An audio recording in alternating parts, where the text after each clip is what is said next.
On the Wake Up Radio presents The Center with your host, DC Radical One.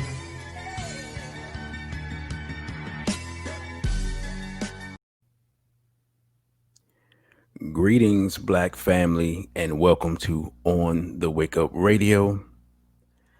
I am your host, DC Radical One, and you have entered the center. Shout out to our wonderful producer, Cindy Ashby.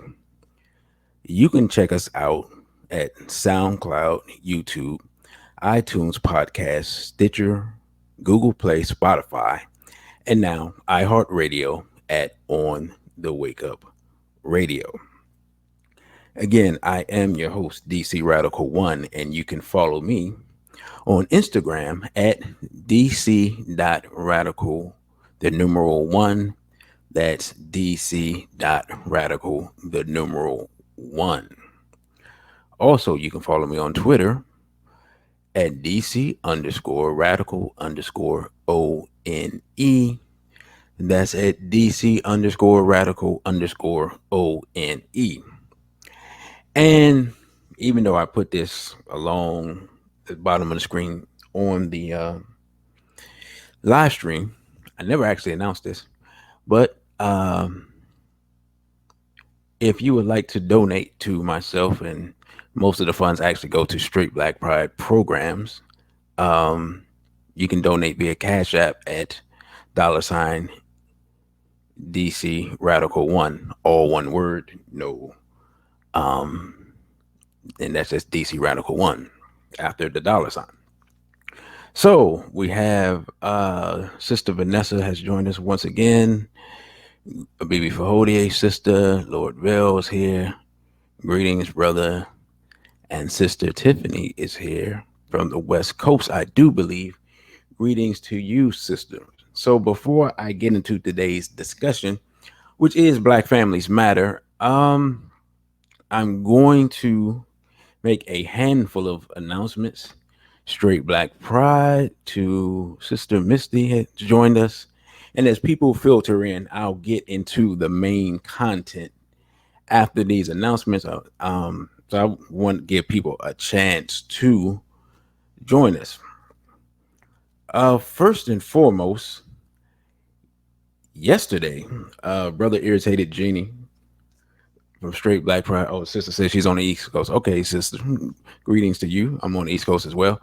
Brother Irritated Genie had an outstanding presentation yesterday at Everlasting Life Cafe, African Survival in the 21st Century.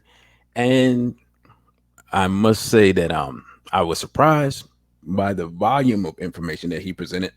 And it was definitely as far as the lectures I've been to, which is a lot in different cities and everything. It was his longest lecture. It was kind of a summation of what he's been discussing for approximately the last 5 years. And that will be available via DVD and eventually DVD and digital download, and eventually through other means.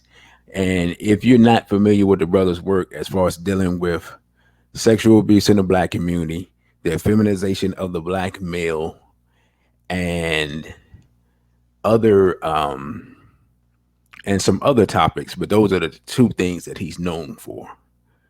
Lord Vale says he's mad that he missed Jenny speak. You get a chance. You get a chance to purchase that. Bibi Fahodier, you got ripped off. And so it was an outstanding presentation. Now, I did not get to see the entire presentation because I was doing, I was working. If you ever been to one of our Straight Black Pride events, if I am not speaking, you will see me in various places doing various things. That's kind of the nature of organization. Anyone that's been in an organization, I've been in multiple organizations, you know that there are a lot of things that need to be done, and you don't always get to see what's going on. And that's something I learned very young when I was in the nation when I was late teens, early 20s, and people like Dr. Khaled would come to town, and you just miss most of the presentation. You're just doing different stuff. But again, it was an outstanding presentation. It was outstanding turnout. We had to turn people away because, of course, in the COVID era, you can only have so many people, and you have to follow certain protocols. So, um, some people missed out, even though they came out. But we were glad for the support, and I myself was pleasantly surprised with the number of people who choose to come out and see what was an outstanding presentation. So, with that being said, looking forward, the next Straight Black Pride event is scheduled, and You Got Ripped Off says, and SBPM events are phenomenal. Thank you for that. We do our best. Um, the next event, major event, will be Saturday, August 22nd at 2 p.m. at Everlasting Life Cafe. So if you want to travel, now is the time to make your plans. And it is our sixth annual Straight Black Pride convention. Again, we're still dealing with African survival in the 21st century. And a brother that I know very well will be speaking on Memorandum 46, America's Divide and Conquer Strategy. And then also the day after, on the 23rd, we're going to have a Straight Black Pride free cookout in the park. So we're going to be out there at, let's see, where will we be? We're going to be at Fort DuPont Park, 3600 F Street and Minnesota Avenue, Southeast Washington, D.C., 20019. And because of everything that's going on, both events will be free. So if you're coming from out of town, you will at least be able to attend the cookout. We are going to work on registration for the event shortly so that we can know the number of people that we'll have, so that we people won't travel and then not be able to see the event. And so again, that's Saturday, August 22nd, 2 p.m. Everlasting Life Cafe, which is located at 9185 Central Avenue, Capitol Heights, Maryland. Again, someone I know very well, Brother Conrad from Straight Black Pride. He is going to be speaking on Memorandum 46, America's Divide and Conquer Strategy. We will also have live music from DJ Rick. So that is the next Straight Black Pride event. And if you've never been to a Straight Black Pride event, I dare say that in this era, now, of course, I've been to a lot of events from a lot of organizers and organizations. I dare say that our events are unique we're unique in what we do in this day and time. That's not bragging. That's just, we have a lot of people behind the scenes that people don't see, that do a lot of work. There's a lot of preparation, and those people will rarely get the credit. They don't seek the spotlight, but without them, we would not be able to do anything of value, and none of those events would they would never even take place. And so the sister said, which airport is closest? National Airport is closest to the city. And you can, if you follow me on Instagram, you can DM me, and I'll make some suggestions on airports and hotels and things like that. And so, yeah, just if you follow me on Instagram, again, I'm on Instagram at dc.radical, the numeral one. Yeah, I will give out all that information to those who are interested in attending. And you have, at this point, less than a month. And we're currently in the DMV area at a point where you can travel. We're not under any travel restrictions. We're not under major quarantine. We're kind of halfway. we're in between. So there's some things open, but there's limitations on how many people you can have and where you can go and things of that nature. So so that is that. So and also I like to announce the next two uh broadcasts. We're going to have Saturday night, special Saturday night. Y'all seem to like Saturday night. So I'm gonna do Saturday night. We're gonna have a discussion for the sisters. And we're going to discuss dating while conscious. Sisters edition. So this is gonna be strictly for the sisters. I know some brothers are gonna come in and see what I'm talking about. Make sure I'm not giving away secrets. I already know y'all gonna be there, brothers. But um this is a show topic that was requested from a sister that follows me on Instagram. So I decided, you know what? I'll do that. I'll do that. I had to think about it first. I didn't really want to do it, but I said, you know what? Why not? Because I know a lot of sisters, I know a lot of sisters come into various movements through men. And now not as much because of social media, but even I think from social media, I think it's more because sisters may follow certain brothers.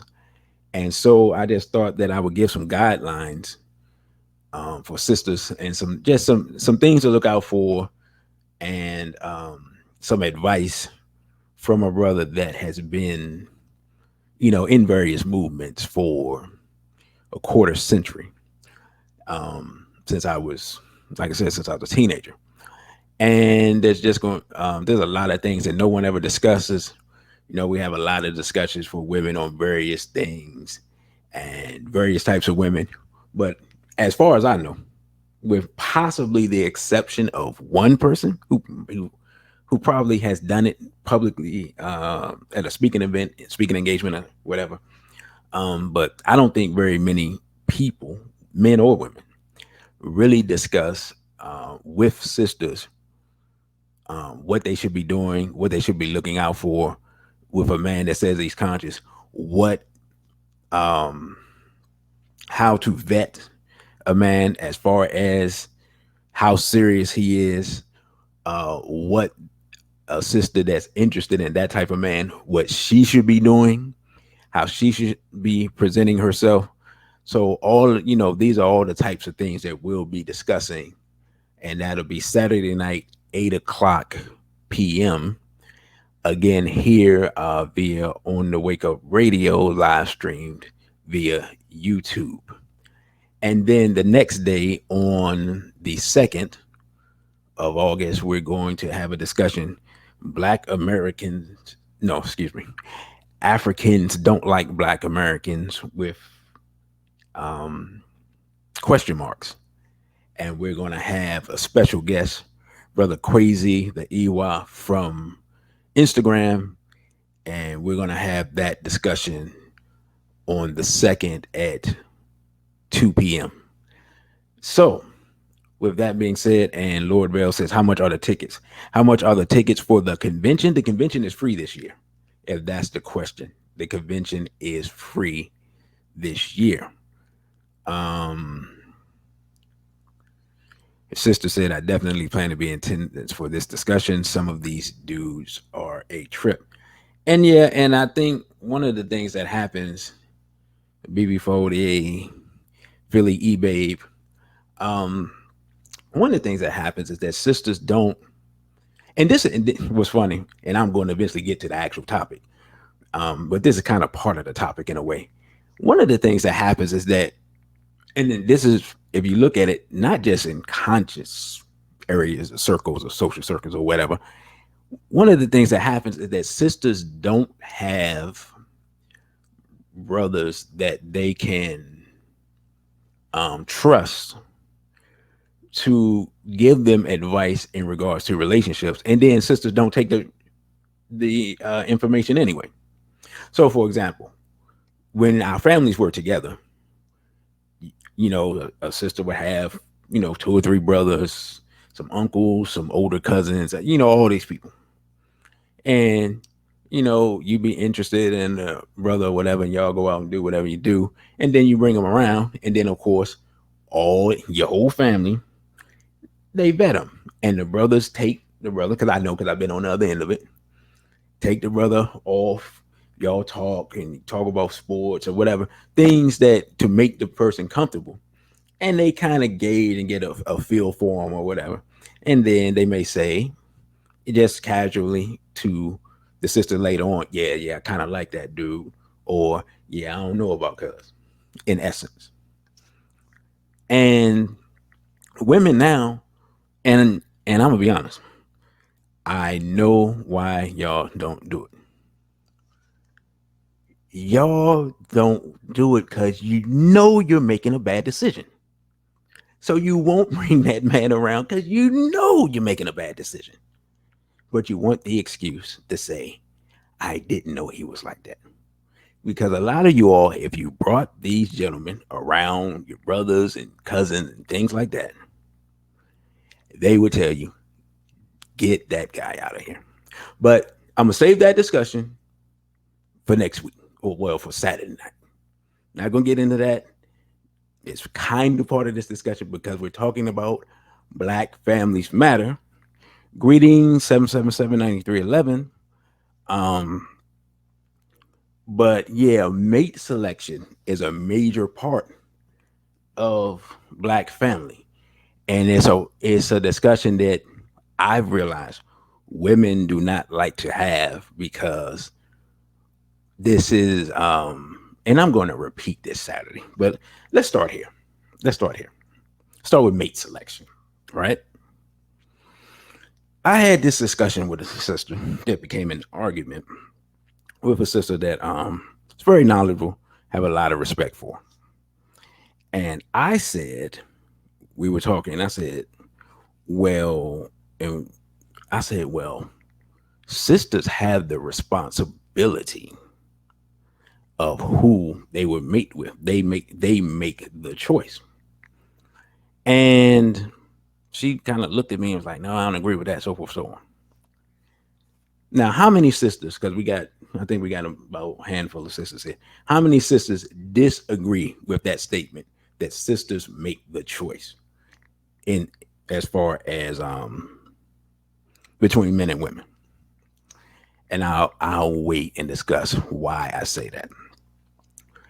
Because every woman, whether she's incredibly beautiful or below average, gets offered male attention every day, multiple times a day, from multiple men.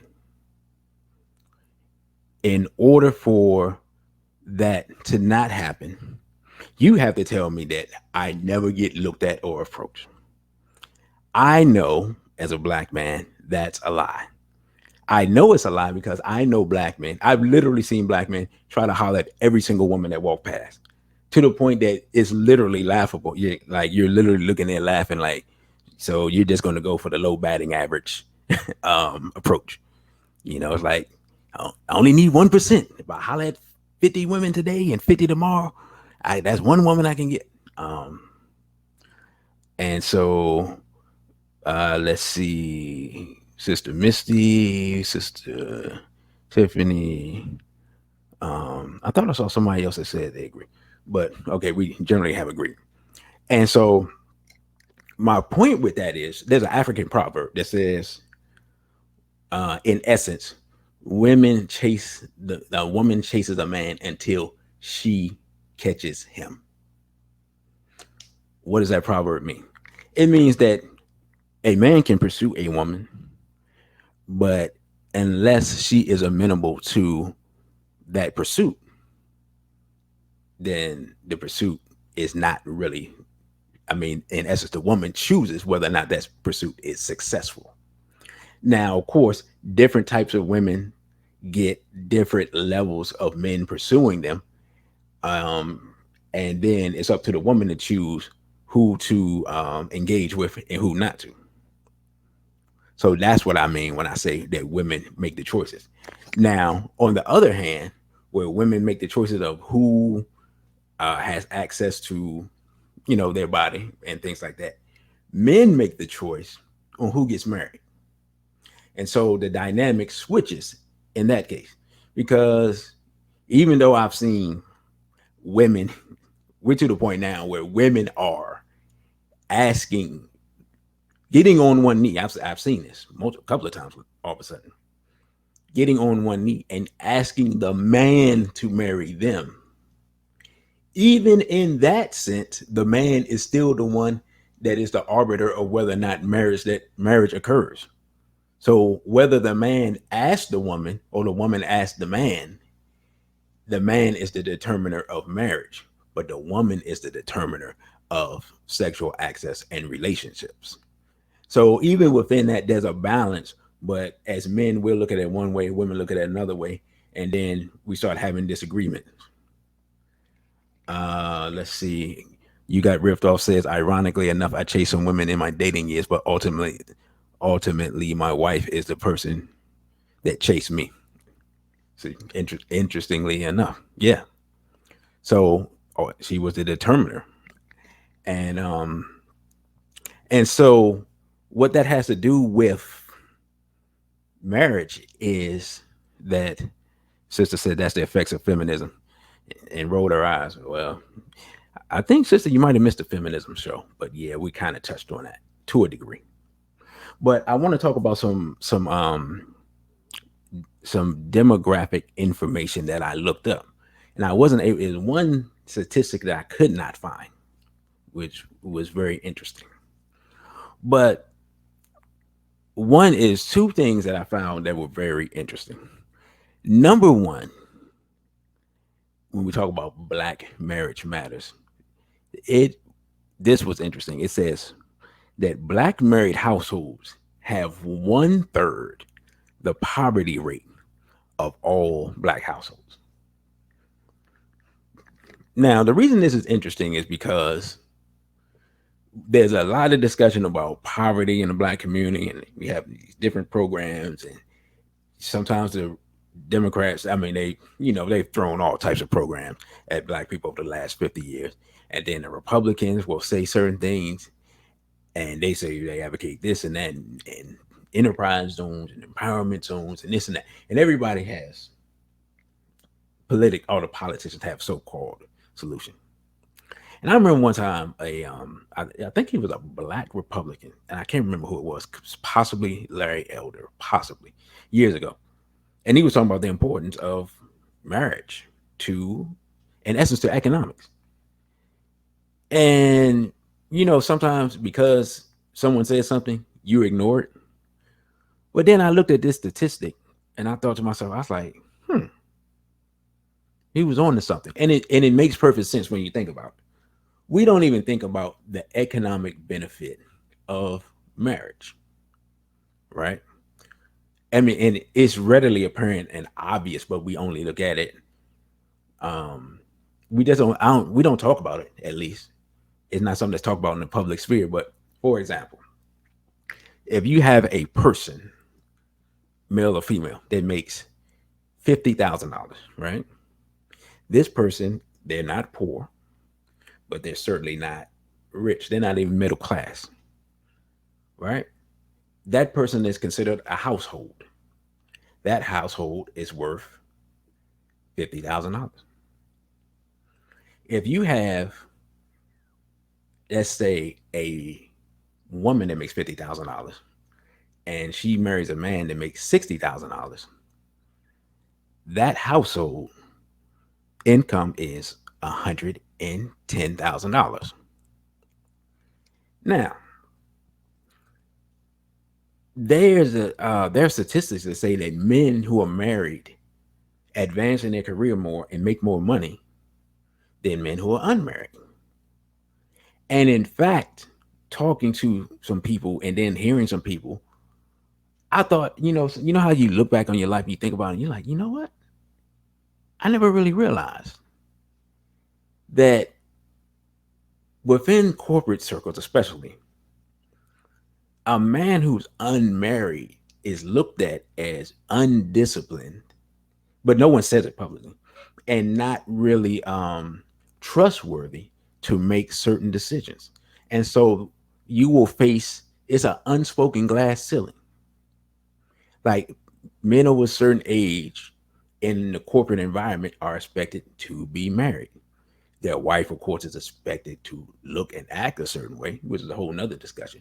But you're looked at in a different light than men who are married. It's part of upscale corporate culture and has been for years.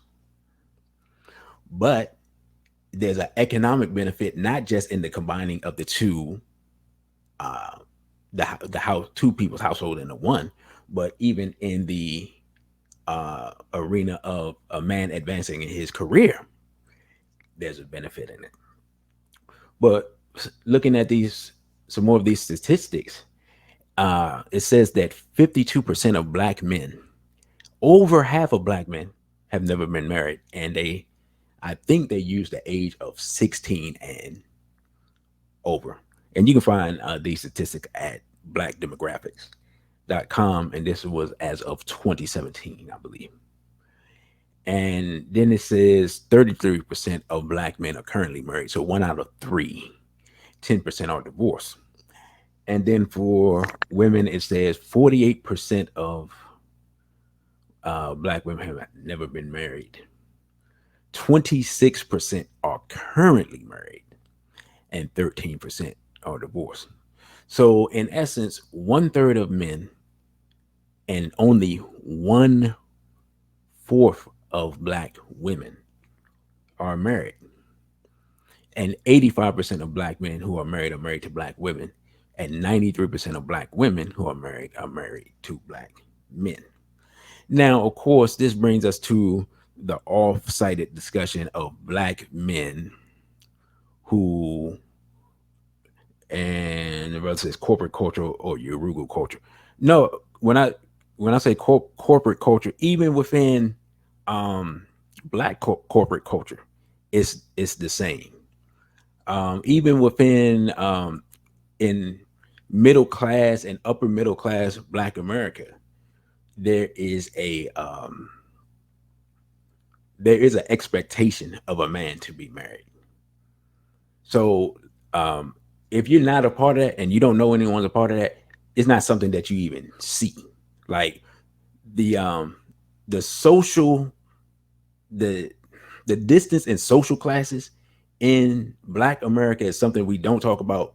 And if you don't have cousins who are part of that, or you know, um, or you're not part of that culture where you part of the whole Greek fraternity culture and or the secret society, the Masons and things like that, it's something totally different going on over there. And the higher up you go in economic class, the further it is away from um, lower middle or working class. It's just two different things that we see. Somebody says that the real reason is that the real reason is that the corporation or master sees a family married man can be controlled and manipulated easier than a single man. Um, Not necessarily, because a lot of times when somebody goes to jail, most of the times they're single. Like if you look back at all the from the '80s forward, wasn't a lot of married men running around selling drugs and shooting up people. It's just a fact. Like we just don't want to accept the fact that as men we have been irresponsible, and us not being married leads us to continue to be irresponsible. It's just a fact. And as black men, as black male culture, we just have to grow up and be men. I'm talking about us as a collective. I'm not pointing at no one else. Including myself. But one of the things that happens as a man, and Sister Misty says, I agree. I trust the married men at my job more than the ones who are not. And that's from a sister's perspective. And Sister Vanessa says a married man is seen as responsible and as a leader. Right. And within, to remove away from corporate culture and work culture and things like that, Dr. John Henry Clark told us that um, the family institution was a microcosm of the nation, and that managing a family was practiced for managing a nation. And when you look at it, I mean, you can't argue with it. You have a family, you have the budget, you have to delegate authority, you have to give people have different responsibilities. All of these things are a microcosm of what you would do in a nation. Is if you can run a family and a business, you can run a nation. Plain and simple. But if you can't, then you can't. But the thing about it is, there's no way to practice family, because if you're in a situation where you can, there's always an out. If you're just together, you live together, but um, there's no legal binding, or even if you don't want to be bound within the legal, because we're here, in the West. If you don't want to be bound legally by that, are you a part of a community that's going to hold you accountable for, like, are there elders or there other brothers and sisters who are going to hold you accountable for doing what you need to do to keep that family together? Like, as African people, it's we have to choose one or the other. We have to build a community where there are the resources within the community to keep that family together, to make sure that you keep that commitment, or you have to be legally bound. And then, of course, the problem with the legally bound thing is that we know when you get to the family courts as a man, you're always in the wrong. But we have to come to some type of agreement of what we're going to do, because what we're doing right now is not working. 70% of children who are born to out of wedlock mothers. That is an astronomical number. That's more than 2 out of 3. And of course, we know all the statistics about those children more likely to be born into poverty, and then the academic success is lower, so forth and so on ad nauseum. We know these things. We've heard these statistics. Literally, I think I've heard these statistics for at least 2/3 of my life. So this is a problem that people have been talking about since, well, Dr. Nathan and Julia Hare were talking about it in the 80s before I even knew who they were. And so when we look at it, I think it's obvious to most black people who are serious anyway. Because some black people, they don't care. They're just doing their thing. But I think it's obvious to most black people that marriage is not only important, it's essential. And another thing we have to look at, we don't look at it this way, but the reality of the situation is that here in the West, especially, the European population is going down, which is why they're so aggressive. The Hispanic population is going up because, one, they're flooding over the border, and two, they're reproducing like rabbits. The black population, by some type of weird circumstance, which can only be socially engineered, has stayed relatively steady as long as I've been alive. I'm not 20 years old. So then we have to look at what are the things that are allowing the black population to be limited in that way. Well, of course, they've come at us with multiple attacks, right? So before I was born, they came with heroin. When I was young, at least in DC, PCP was a big thing. Eventually, of course, we know the crack epidemic came and swept across Black America. We know for a fact that was a government sanctioned attack. We don't have to debate with anybody about that. We have the documentation. I have several 400-page books on it here in my library. But within that, there are other attacks that we've suffered that we haven't thought about. And this statistic is one of the most interesting statistics that I found. It says that black people were more likely to be married than whites from 1890 to the mid 1960s. Now let's think about that for a minute, right? Black people were more likely, black women were more likely to be married than white women. Black men were more likely to be married than white men. From 1890 to the 1960s, what was going on in 1890? 1890, we were 25 years or one and a half generations up from slavery. So, from a point, one and a half generations from a point where we had no control over our bodies and could not get married, we were the most like people most likely to be married in the country, right? For 70 plus years, almost 80 years, this was the case. Then, at the point where we think of ourselves as getting our freedom, suddenly we stop getting married. Does anybody see the flim flam here?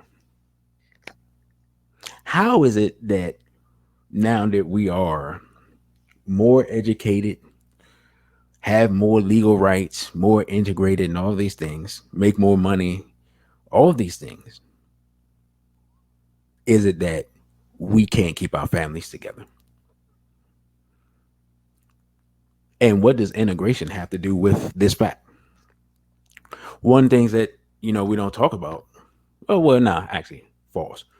We do talk about it, but the some of the things that were put in place during integration were done to the detriment of the black family.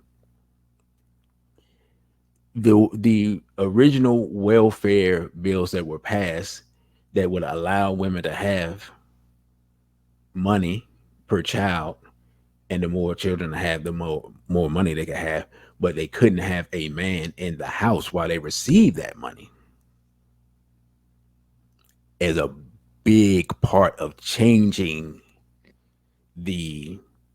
changing black female the black female psyche in regards to the importance of having a man. If the government becomes your man, then you don't need a man. Oh, the baby needs diapers, I can go to the government. Baby need milk, I can go to the government. Baby needs cheese, I can go to the government. Food stamps, all of that. I'm not necessarily actually against us receiving anything monetarily from the government that we can get, because they owe us more than they can pay. And if they paid us what they owe us, they would have to devalue the currency, so they still wouldn't be paying us what they owed us. But what was the effect on the black community? It, in the minds of black women, it devalued the need for a man. Now, that was an attack that started in the 60s that we didn't see as an attack. And then, of course, I talked about the drug situation, and the drug situation begat the mass incarceration. And of course, if we look at William Jefferson Clinton, who we don't look at close enough, while indeed the drug situation came out before Clinton and before George Herbert Walker Bush was president, but George Herbert Walker Bush was instrumental in organizing the drug situation that came into the black community in the form of cocaine, which became crack. That is another show. William Jefferson Clinton was also involved in the importation of drugs into America. Google Mena, Arkansas, or go to YouTube and put in Mena, Arkansas, and you will find some very interesting information, or at least you should. I think I should have downloaded more, because you never know now. But then, of course, he was also instrumental in mass incarceration with current presidential candidate Joe Biden. Joe Biden, crime bill Joe Biden, mass incarceration, Joe Biden, who's running for president. So, we can never forget people's record while we're debating people who run for president. And I'm not sure that he's at the, I don't know who this person is. He looks like a troll. Greetings to you, Toledo Booze. Um, Probably Urugu. It's about that time for us to get trolls and Urugu because we've been on at the same time for a while now.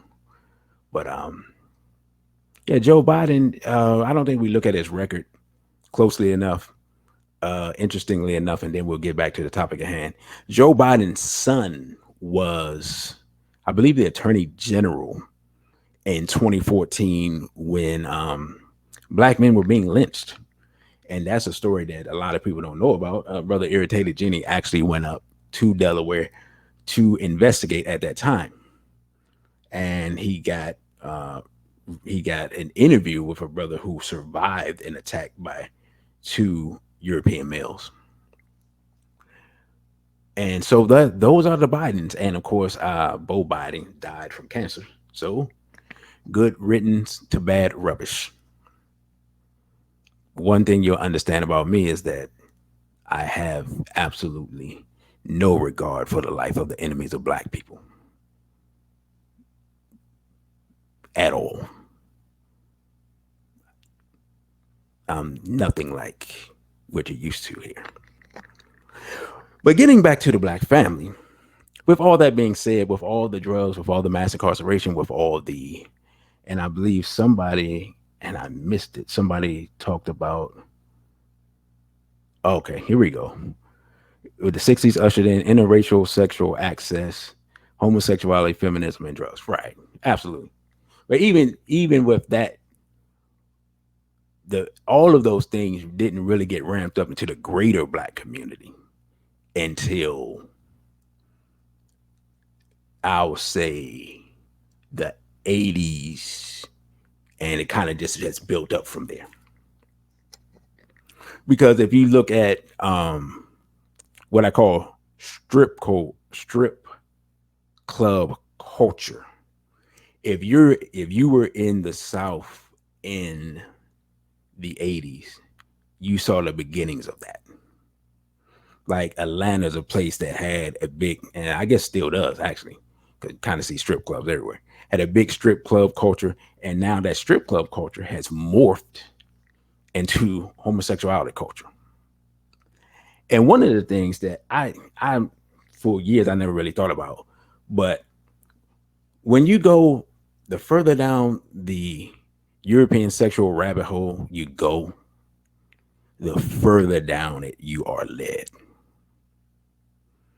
And when you got ripped off talking about pornography, I think when it got to the point where the pornography was in the home and children had the access to it, it completely changed not just men's perspective of sex. I think the bigger thing is that it changed women's perspective on sex in a way that no one has actually addressed, at least to my knowledge. Now, y'all know somebody that's addressed it and talked about it, but part of women's engagement in and acceptance of pornography is the changing of women's ideas about sex.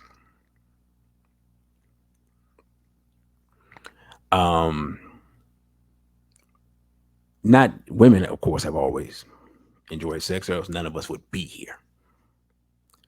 But with that being said, the way women look at men in the modern context is different from the way women looked at men before feminism and before the rise of what I call horror culture, which most women don't want to talk about. And I think a lot of that is not just due to the pornography, but also due to the music. And that's been, I think we talked about it before. I start that with Little Kim. Little Kim and Foxy Brown were the ones who really popularized women being publicly vulgar in a black community and it becoming eventually accepted to the point where now we're here with Cardi B and City Girls and whoever else may be out there. Those are two main ones I've seen who embody that. You know, Megan Thee Stallion and her what was the song Savage and whatever song her and Cardi B had, where it basically was a whole twerk video. And I was talking to someone and I said it's so interesting that that video that when God man I forgot the song years ago when I cannot think of the name of the video. I'm drawing a blank. But the guy from St. Louis, he had a video that came out, had a bunch of women in it, and they were doing all types of stuff, so forth, so on. And a big controversy. And to the point, I think it really diminished his career. Nelly had a video. Tip Drill, that's the name of the video, right? And there's a big controversy in. And it got to the point where he was trying to do charitable work and sisters at Spelman wouldn't let him come to speak. And he was canceled before cancel culture existed, right? And then if you look at that video and you look at this video, see a lot of people reveal themselves. I'm not gonna say the sisters are like, yeah, Nelly. Um, he was canceled by sisters because of that video. But now, if you look at and I wish I knew the song, but it was Cardi B and City Girls video. It's the same video. It's not as, but then again, I don't know because I've only seen it a couple of times on YouTube when I was researching something. It's not as bad because I believe the Nelly video had actual nudity. And the sister was like, he was wrong for swiping the credit card. Right. Weirdly enough, the credit card thing seemed to be like the last straw in that. It's like I don't think if he had done that, he hadn't not have done that. Excuse me. He probably would have just been. It probably wouldn't have been as big a deal. It seemed good, but everyone who mentioned that at that time, that was a thing. And fortunately for him, or I guess not really, because he still got canceled. That was pre-social media. But my point in that is that what you could argue was being done to sisters in I don't even know what year that came out. I guess 2000, sometime between 2002 and 2006. I don't know the exact year, to be honest. And what sisters are voluntarily doing is that's where we are now. And it's so funny because this is how it can be framed in the mind of sisters to get them to do it. It's a matter of where a woman can say, I can either be victimized or I can exploit myself for economic advancement. That's how they say it.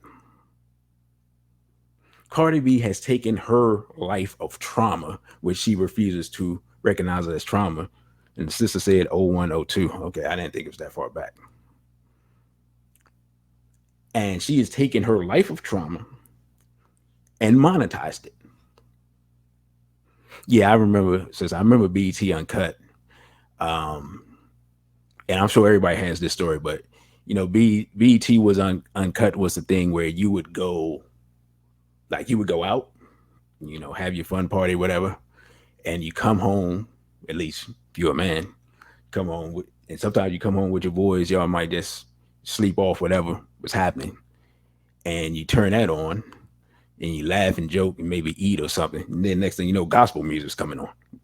you like, oh, gospel music's on, oh, it's time to go to sleep.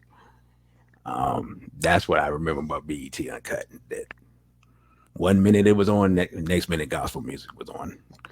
But but back to the family dynamic, the changing our of how we look at each other, where men are not, for a woman to advance, men are not necessary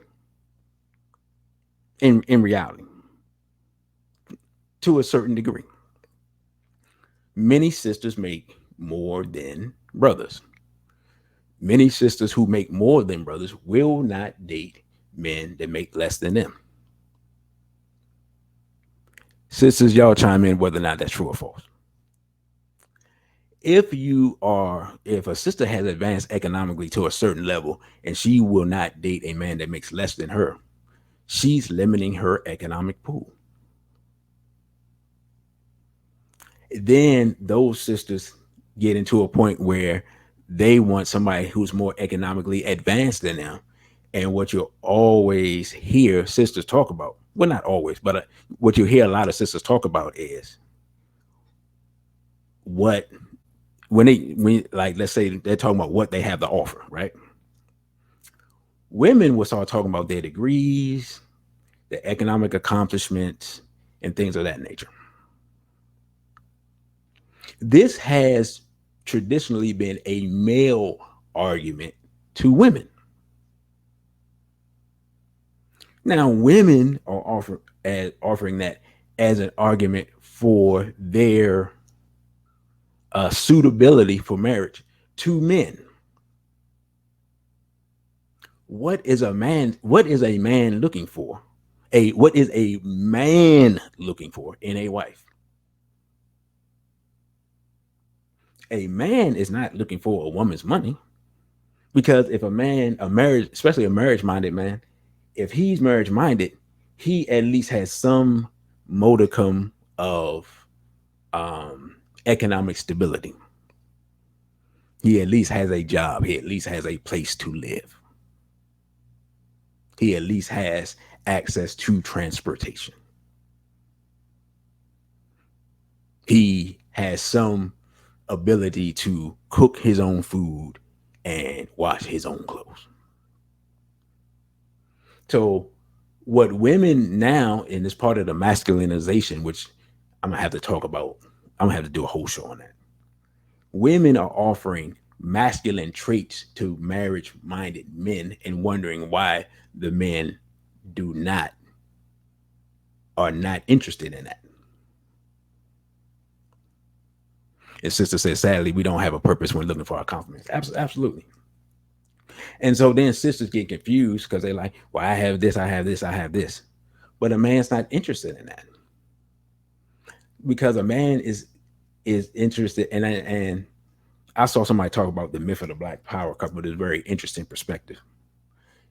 And I didn't really think about it, but I said, you know what?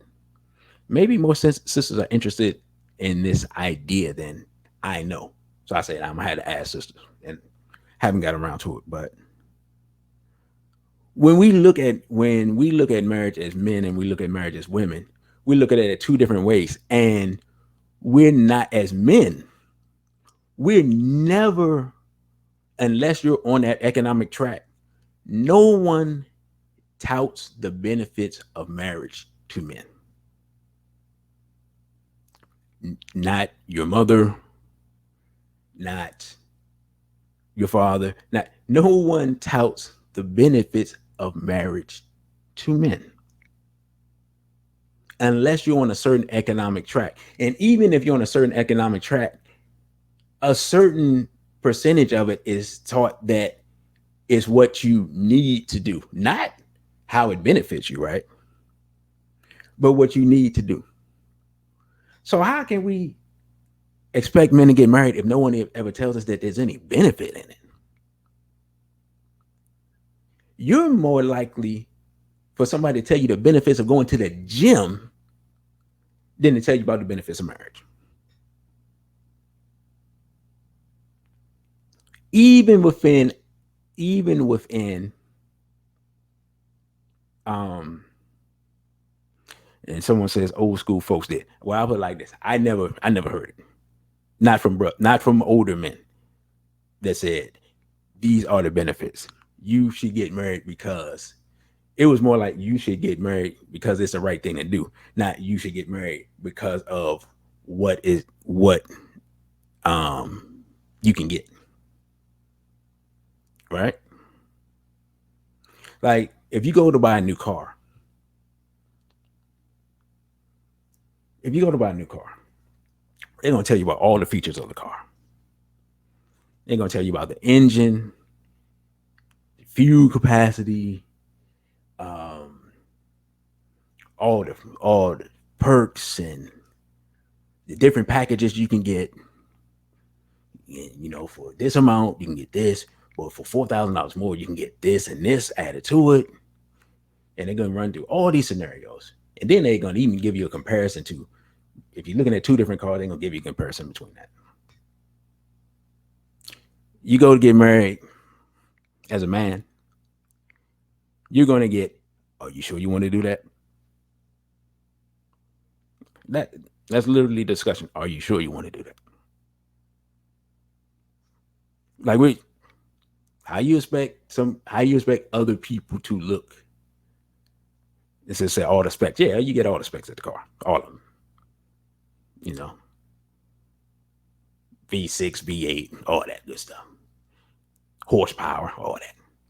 You don't get any of that as a man when it comes to marriage.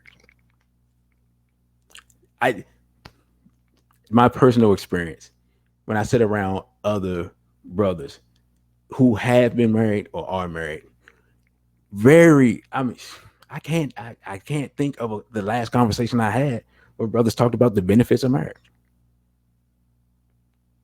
Maybe I'm in the wrong circles, and understand I'm in circles with a lot of African minded brothers, and so that in itself is a discouragement of marriage amongst men. The fact that no one says anything positive about it. It's just presented as an obligation. You understand what I'm saying? So it would be different. Like just this little part would be different, right? If you're hanging out with your crew and one of your boys says, "Hey man, yeah, nah, I gotta go home to my wife, bro. She cooking tonight. I'm good. I get that, y'all." Just that plants in the mind of all the brothers that were single there. They'd be like, "Yeah, I actually wouldn't mind going home to a hot cooked meal myself, but I can't." That in itself changes your perspective. But it's something that rarely happens. And it was so interesting that I had a conversation with a younger brother, and we were talking about like just life in general. And he said, "Man, how do I go about finding a wife?" And I stopped and I said, "First thing you have to do is find yourself." And he stopped and looked at me, and he was like, "I never even thought of that."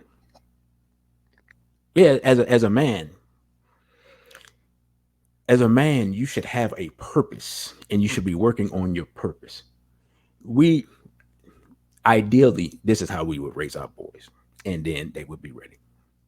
From the age of 7, we would begin to transition them into manhood. Physical training, um, being in shape, health, um, proper diet, um, martial arts training, weapons training, and then learning of a skill which you could always have that will always pay you money. Learn how to be a barber. Eventually, something like learning how to be electrician, plumbing, things like that. Things that you can use to make money in any situation. Even something like mortuary science, people are always going to die.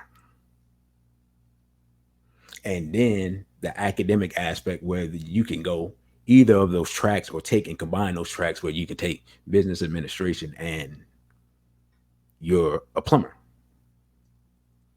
Now you have the skill set to run your own business. If we educated our young boys in that manner, they would be husband worthy at 25 years old because they have all the skills they need to not be dependent on Europeans economically. And Lord Vale says, what are your thoughts on legal marriage versus a spiritual marriage between the man and a woman? Um, I understand people being reticent to get legally married in this environment, but I think there are some benefits in it because I believe that it raises the stakes for both people.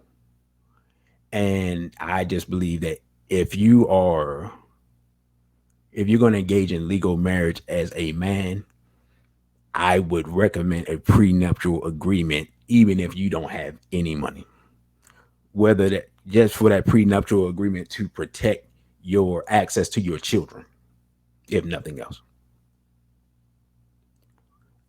Because the whole spiritual marriage thing gets real nebulous and we don't really have communities to enforce these things. And, you know, next thing you know, some brother that don't have no money talking about he want to add another wife. And there's all this weird stuff happens with that. And so that's why I'm not really um, a benefit of that because that's something that a lot of brothers will talk about while they trying to run game, being completely honest.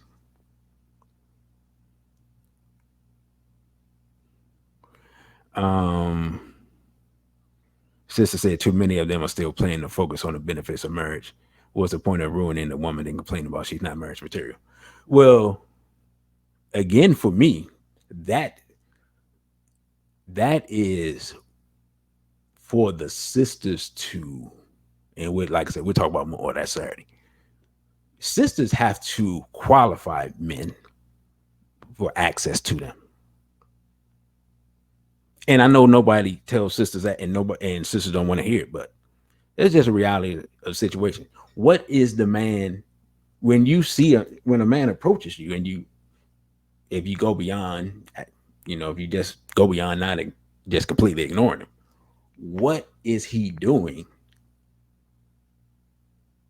in his life to better himself and or to better African people? That I never hear women talk about that. What is this guy doing? If you're a conscious sister, and I'm jumping the gun to next week's show, but if you're a sister that's conscious, what is this man doing to prove to you that he's conscious? Right? Do y'all think about that? Like when sisters make a decision, because I know some sisters specifically, and I'm looking to see if somebody would show up. They didn't, but I didn't tag them. So um I know a sister that specifically said she wanted a brother that's conscious. And I'm like, okay, what does that mean to you? Like, what is your ideology? And then that would determine whether or not what you want in a man. Because I think one thing that happens with black women, real quick, is that every black woman that I've met overvalues herself based on what she wants. And I'm going to explain that. What I mean is this.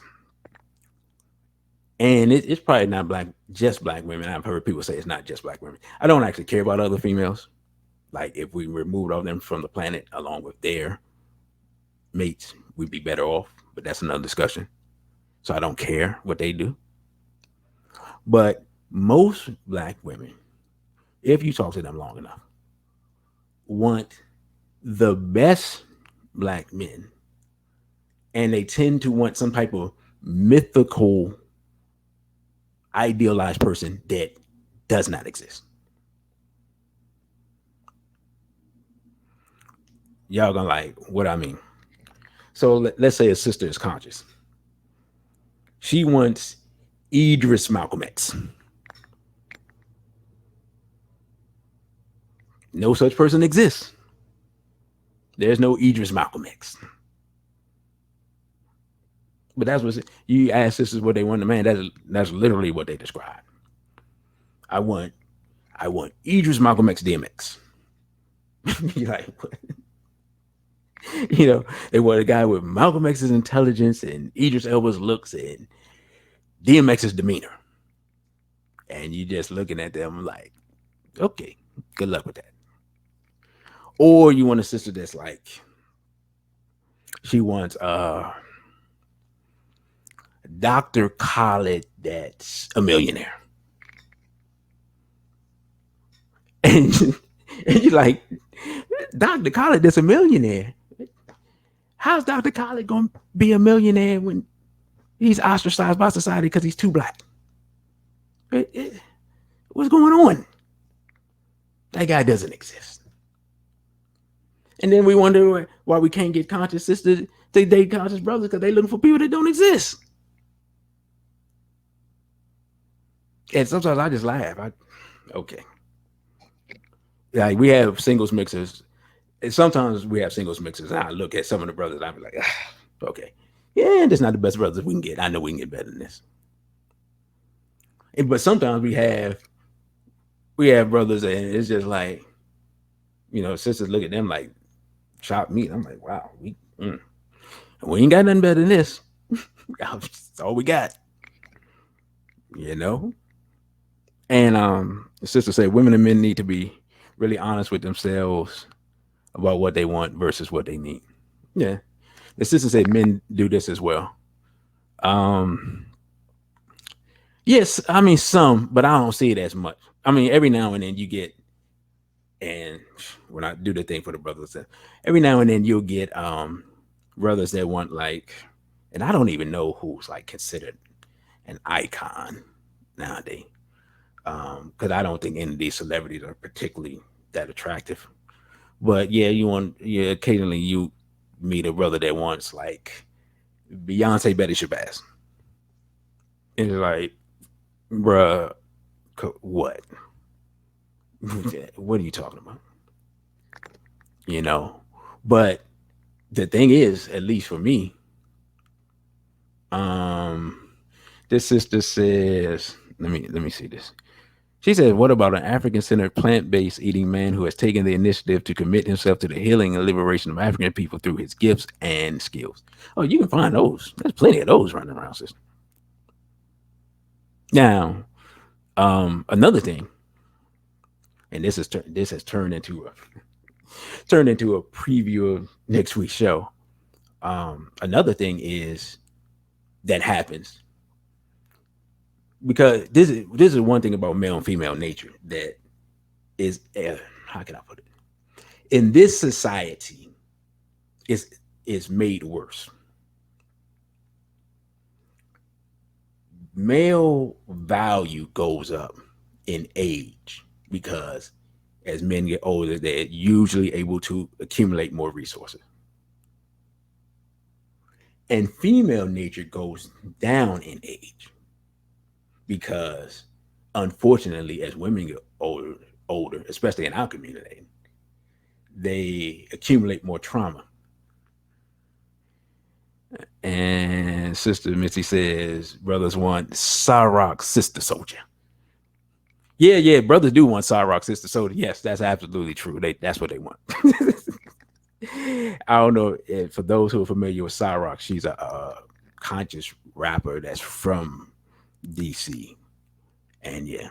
But see, what's so funny about his sister saying that is like a lot of brothers will not admit if they're conscious, they will not publicly admit they want Cyrock Sister Soldier because Cyrock is light skinned. So they be like, oh no, man, I don't like she too light skinned. Okay. You can tell them that, don't tell them yet. But yeah, I mean, so there is some of that on both ends, and sometimes I'll see sometimes you'll see brothers and They'll look at certain sisters, and I'm like, but with men, I think the difference is, as men, we'll look at somebody, she'll be attractive, but we will not be like. Sometimes you'll look, and you're like, she look good, but you meet her, and then you're like, nah, I'm good. I'm good. Like, I'll put it like this: not the average man, but conscious brothers. More conscious brothers will look. They see a sister, she has that conscious look. You get to talking with her, and what invariably happens, because it happens to a lot of straight black pride brothers, and I've been through this. Is you start talking to them, next thing you know, you realize you're dealing with a black feminist that looks conscious, onks, locks, African dress, the whole nine, and be a complete feminist or a complete nut. And it's like, where's the door?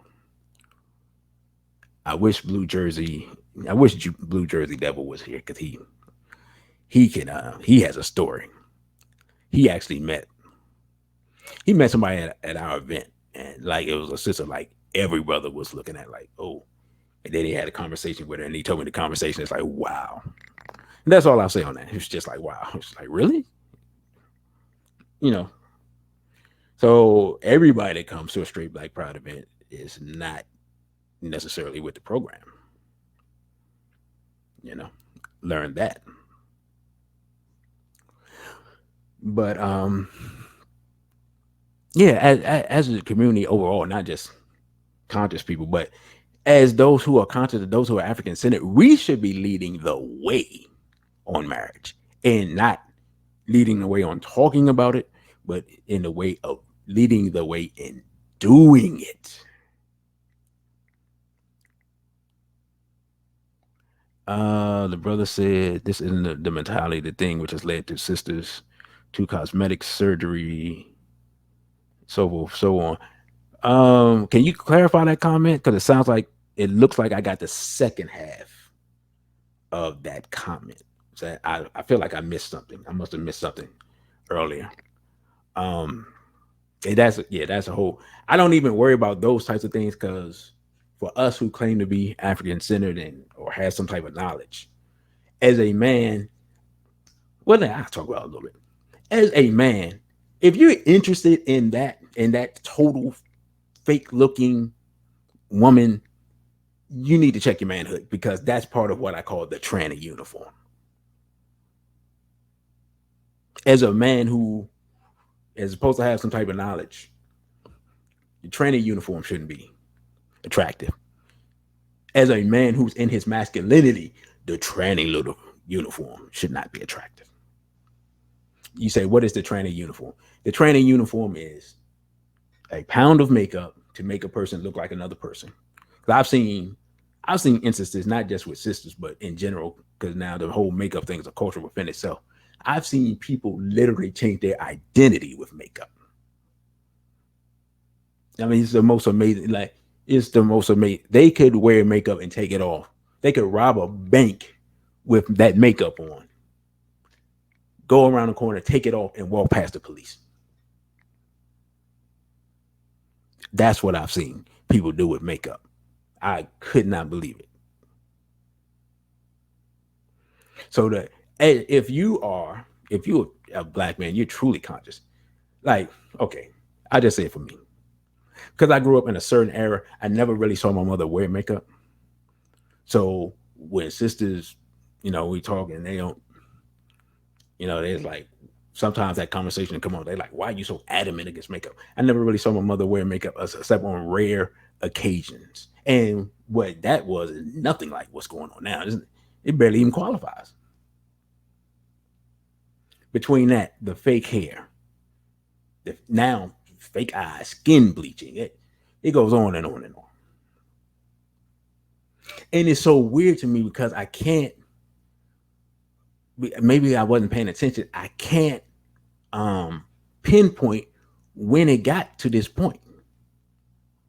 But I know part of it is taking the fathers out of the family, and sisters not receiving the validation on their natural beauty when they're young. We're going to do a show on colorism one time in the future, But I remember talking to a sister, dark skinned sister, had like this beautiful um, mocha chocolatey smooth skin, and she said no one told her that she was beautiful till she was in college, I think. And I just kind of stopped, and I was shocked, to be completely honest. But then I thought about it and the condition of our community and how between their media and our media, until maybe the last 4 or 5 years, there was no propagation of um, dark skinned beauty, anywhere until it started going on social media, becoming a thing. And I think the sisters probably started that themselves. But what's so funny about it is if you go in the actual community, especially in the hood, you see all types of brothers with all types of sisters, brown skin and darker. And you see these sisters who are darker, with all types of babies and boyfriends and all types of stuff. So it's not stopping brothers from getting with dark skinned women, but are they marrying them? No, probably not. The sister said video vixens and reality shows catapulted the makeup phenomenon. That makes sense. Yeah, God, you said, man, you mentioned reality show. Like that's something that I ignored so much, I almost forgot existed. And I didn't even realize this stuff is still going on and still big. You still got housewives of different places. That stuff is like not even um as a man, if you isolate yourself to a degree, like you don't have to argue. You're not in a position where you have to argue with a woman about the remote control. You forget these things exist. Brother Patrick said black people are taught to hate themselves without question. Yeah, I didn't even get the reality show. That's a big thing. I'm glad you said that because that's not even something I just forgot existed. It's like when one time, um, early in the morning, I was turning channels, and maybe a couple of years ago, I guess, and Jerry Springer was on. I was like, wait a minute. So I was trying to figure out, was it old or new? Apparently, it was new. Actually, no, it was new because I watched it again another time, and they had this whole homosexual thing happening. I was like, oh no, this is current. Sister said the pandemic has shut down that reality show garbage. Oh well, that's one benefit of the pandemic.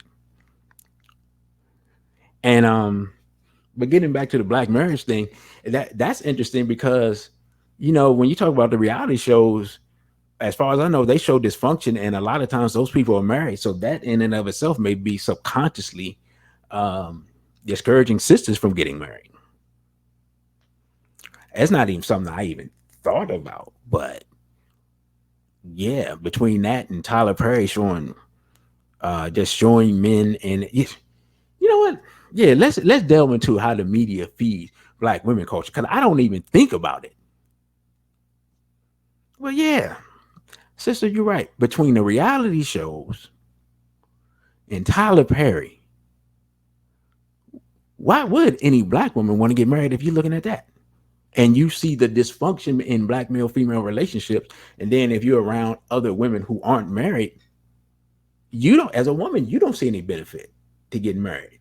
So you're getting the same negative messages that brothers are getting from different sources. And the brother says, "Can I get a good conscious sister to explain what is this thing with so-called conscious sisters flaunting their breast all the time?" Brother, I'm I'll let the sisters answer, but that is when I do the show with the brothers and conscious dating, we're going to get to that. And the sister says a lot of them are married, but if you notice, those that are married on the reality shows, a lot of them get divorced because of being on the reality show. Yeah, I just see dysfunction. Um, and I see dysfunction not even from looking at it, but I see dysfunction from hearing about it. Like I don't actually watch it, but just hearing about what's going on. Because a lot of times I don't even know who people are. I'll be honest, when it comes to popular culture, I'm so out of the loop. I have to ask people. I have to ask people younger than me. I have to ask people who aren't conscious, and they will explain to me who people are. And then sometimes they'll say people I know, and they'll be like, they'll say people I know, and I'll be like, what? He has a TV show? You know, I was, when I found out like Joe Button was still relevant to popular culture, I laughed. I was like, he more relevant now than he was when he was rapping. You know, Ray J, people like that. They're like, how's he relevant? Um, but yeah, and then when I think about it, sisters are getting a negative perspective from that media, and in hip hop, as men, we've been locked into an adolescent mindset for 35 years. And it's one of the reasons I think Brother Jenny's so against hip hop. But um, I used to want to be an MC, so I still have a soft spot for hip hop in my mind. But yeah, I recognize the fact that it has like locked black men into this adolescent mindset for 2 generations now. Because even brothers who are married, they're not making songs. As far as I know, no one except in the last 20 years has made a song dedicated to their wife.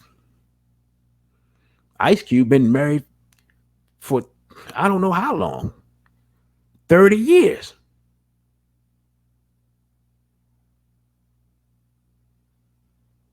Oh, Sister Missy said, I think sisters recognize that the community has a pool of better quality brothers and still think that's the way to attract them.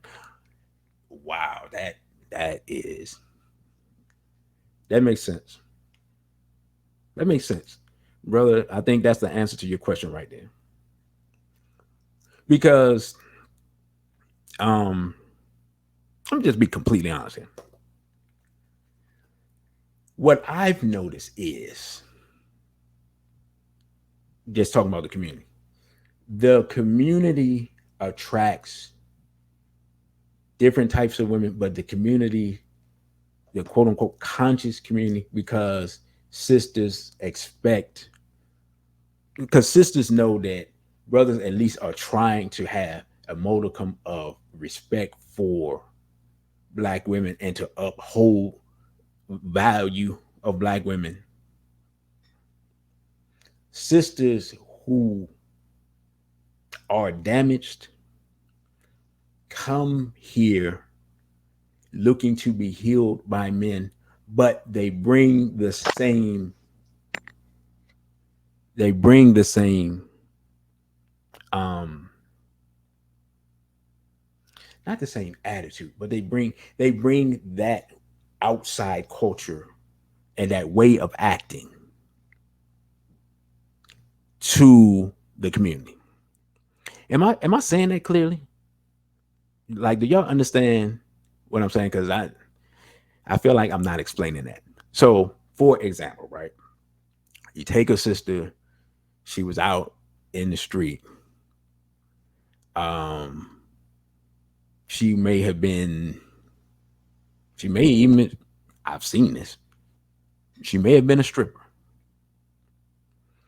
and she brings the stripper mentality and the stripper culture with her to consciousness, and she'll have, you know, she'll wear certain garb and certain things, and she'll say certain stuff, and she's talking about how much she loved black men and this and that, and then she has a video with her on a pole exercising, right? I mean, yeah, we've all seen this. Or you have a sister that's, they put the earthly and spiritual and these rocks and all this stuff, crystals and all that. And then, they're just talking about sex all the time, just in a different way. They're like super hypersexual. So they brought their it's the equivalent of back in the day when brothers would talk knowledge and sell drugs. Like that was a thing. If you know anything about the 5% nation back in the 90s, you know there were plenty of 5% 5%ers who were criminals. Plenty of them. But it's the same mentality just from the female perspective as the male perspective. And what we don't have as a community, as a collective, is we don't have, and it's something we're going to have to develop. We don't have a process of character development for Black people who, when they come in off the street with the damage that they come in with, because we're all damaged because we're in the system of racism and white supremacy, which job is to damage us to the point where we cannot be effective in anything we're trying to do that's positive, whether it's get along just as people or have relationships. We don't have a process of Dr. Baba Kamal Kambon said, of de-whitening ourselves while going through the process of re-Africanization. We don't have a proven process of that. Yeah, we talk about, hey, you can stop listening to certain music, stop ingesting certain media, read certain books. But let's be honest. To me, we all need a certain amount of therapy in our de-whitening process. If anybody disagrees with that, you can state it. Sister Philly E. Babe says the yardstick should be the criteria set forth by African scholars, elders, and ancestors that demonstrated African integrity. Indeed, but even if that's the yardstick, there has to be a mechanism, an organized mechanism in place to do that. So, for example, I'll take the old Nation of Islam. And when I say old Nation of Islam, I'm talking about prior to 1975. They had a proven track record of taking, and as far as I know, they're the only people, men and women off the street. In fact, some of the women who are in the worst condition, and salvaging them and making them housewives. But that would, of course, the difference is that there was a religious component with that. And let's be real, for most of our time here in America, if you can attach religion to it, you can get you can get Black people to do anything if you can convince them that God said it. You can get people to stop smoking crack. You can get women to come off the corner. You can get brothers to jump in front of bullets if you can convince them that God said it. But because our movement is not religious based, it's spiritual, we don't have access to that particular set of psychological tools. And so that's something the community, those of us who are in it, that's something we're going to have to reckon with. I mean, I've studied African-centered psychology. And when I study African-centered psychology, and in fact, I actually been to a couple of conferences with black psychologists. And some people will bring it up, but the majority kind of just listen to that person give their presentation and then go to lunch. Hey, brother, that was great. And then walk out and just, walk out and have lunch. And if you ever been to any type of conferences, and I was not there as a professional, I was there as an observer. You realize if you've ever been part of anything or had any type of meeting, professional meeting, or even organizational meeting, you get when something's not going to be implemented, or when somebody says something and people don't really agree, but they know the person's right, they're not going to challenge it because they don't want to make a fool of themselves. But someone says something, you're like, that's never going to happen. I mean, I'm sure we've all been at our jobs and they're saying something and you think to yourself, or am I the only one that does that? You know, I sit there and listen. I'm like, yeah, right, sure, whatever. That's not going to happen. But it sounds good. It sounds fantastic. You know, pass some more of those snacks. But that is something that we have to have. We have to address. And I'm not really being completely honest. I never was like a big therapy person, but I realized that one again because as we talked about previous show, the trauma that our sisters have gone through, where so many of our sisters have gone through immense sexual trauma. As a man, trying to love a sister that has survived that is a challenge that most men have no training on how to deal with. And it's not easy. If you don't, in fact, you cannot even know what you're looking at. And you're having these conflicts and the sisters reacting to you in a certain way, and you don't know what's going on.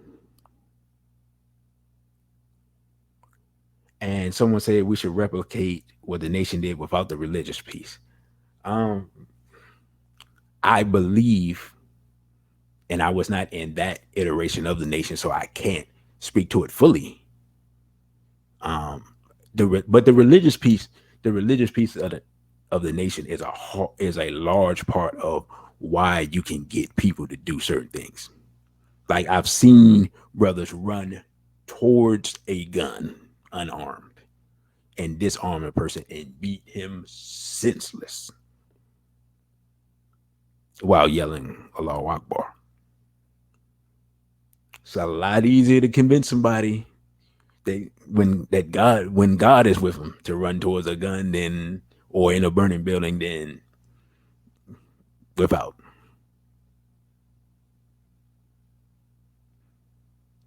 But we do have to. I mean, that's something that has to be put on the table because our people, as we come in the movement, we're coming in the movement in different. Depending on the age you are, the more you've been out here in the wilderness. I mean, the rougher shape you're gonna be in. That's anyone. I mean, I've been in and out of this movement for years. Being out and just in the world, so to speak, for a few years can damage you to the point where you regress. It doesn't take long because everybody is doing something that's anti-African. Like the entire environment that we in is anti-African. So then, in order to be African, becomes work is a constant struggle. And so, getting back to the whole black family piece, because I've certainly digressed and gone on several tangents. We have to set up ourselves to prepare our children for marriage. And those who are married have to tout the benefits of it as the Barudis do within the context of their complementarity conference. And it has to be something that's presented not just as a duty, but a benefit. And then sisters have to at least try to make realistic choices. For example, and this is a big thing because it's a big thing in the black community. And I don't know what the percentages are of men to women that are childless. It's weird. I was trying to look that information up because I've heard some, how you hear statistics, but no one has sources. And so now you question these statistics, excuse me. But that there's a challenge, and at least as I've seen here in the local area where the number of sisters who have children who come into the community as opposed to the number of brothers That there's an imbalance with that.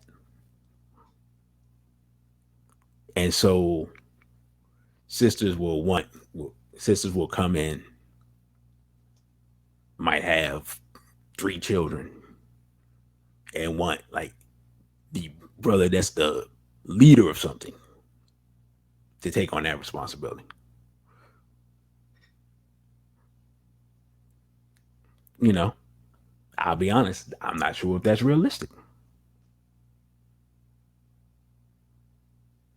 That's just what I'm saying. But we see the same thing play out in the greater community, because how brothers marry, I mean, how brothers measure sisters and how sisters measure themselves is two different things. Like I said before, with the sisters and their degrees. And, when brothers are new, they're not even, and they come in, many times they're not looking at a woman's character at all. Now, you can get, if you're a brother, you're not looking at a woman's character, and she said, all the brothers looking for sisters without children. It depends on, I mean, it depends on what the brother situation is. Like, to me, if you're a brother and you were out in the world and you got 3 children by 2 different women, I can understand you not. I can, how can I put it? I can understand you looking for a sister without children, but at the same time, you, to me, have abdicated your right to make that demand, and you need to get your situation together as far as what you got going on with the women before you came into the community. You understand what I'm saying? Because I mean, we talk about sister situation, but brothers got some weird, messy situations with multiple women, multiple children, all types of stuff going on. And then some sister meet him and, you know, don't have any idea what they're getting into. So, but all these things, but what happens is as we get older, we bring all these complications with us, and it makes things that much more difficult. And these are things that when people meet, you have to negotiate. And the best part of that is to be honest. This is what, and you have the first person you have to be honest with is yourself. As a man, what can you not tolerate? As a man, what's going to be a deal breaker? What is going to be something that you're going to secretly, because you like the way the sister look, or you like her personality, or you even like her character now, you bend your personal rules and you expand your personal boundaries, but you have that hidden, um but you have that hidden resentment, and it becomes it makes the relationship contentious, and the sister never even knows why. Where it can be a brother, and I've seen this situation the sister told me about, and she's not in here, so, but I won't use names. A situation where she told me about where she had children. The brother that she got with had a child, but come to find out that I don't think his child lived with him. And then when they got together, they brought the children together, and then it became a thing where the brother resented the children because he had never lived in a home with children before. So that caused conflict in their relationship. But that's something I'm, from what she told me, in essence, she saw a man who had a child, thus thinking that, okay, he has a child, he's in his child's life, then he doesn't have a problem with children. They both have children, they're trying to blend their family, but he's never actually been in that situation. And 7779311 says, Dr. Wilson says that you should be asking over at least 100 questions over time, of course, before you commit to a relationship. I never knew that. I never. Can you give me a source for that? 777-9311. That sounds like Dr. Wilson, though, without question. Like he's like super analytical. Um, and she's like, we should take this thing extremely seriously. So I can see that, but I never heard it. The sister says she doesn't have any children, so she doesn't want a man with children. Oh, there's plenty of brothers without children. It's just a matter of, of course, that comes down to age, and then do you, if you don't have any, do you want any? That's all that's personal. All that's personal. But I mean, all of these things that we're talking about, that I'm talking about, and I'm the one talking. And a lot of obstacles, but at the same time, there are good quality men and women out here in the world who are not getting together for various reasons, and there are good quality men and women in this community who are not getting together for various reasons. And the question we have to ask as the people who should be the leaders in marriage is, what are we afraid of? As men, I know what we're afraid of. I can just say it. As men, what we're afraid of is we're afraid of marrying a woman who becomes a different woman after she's married. Whether it is you find out about her past, or she gets comfortable and then what attracted you to her physically isn't the same. Or even I've heard things with women talking about this of not, once they get the man, not doing the same things, like advocating not doing the same things that they did to get him. That is many men's greatest fear of marriage, of buying something, in essence, buying something and it not being what they thought they purchased. Um, Sisters, y'all answer me. What is your greatest impediment to being married? Um, somebody, I saw a meme, and it was always funny when I saw it. It said something to the effect of most people have met their soulmate by the age of, I can't remember the age. It was at least 25, and has Kermit the Frog looking around like, where? And I always laugh. I'm like, well, just because you met him don't even mean, or her, doesn't even mean that y'all ever even dated or anything. You could have met them at the grocery store if that's the case. You know, um, I don't necessarily agree with that, but it's a funny thing. But the reality is that as part of nature, we, if we were in a functional society, we of course would be getting together and getting married at younger ages. But at least from what I've seen, is occurring at later ages. One, because more sisters are pursuing their career and things like that, and two, because it's taking brothers longer to get an economic foundation in a society that is determined to keep black men from being economically successful.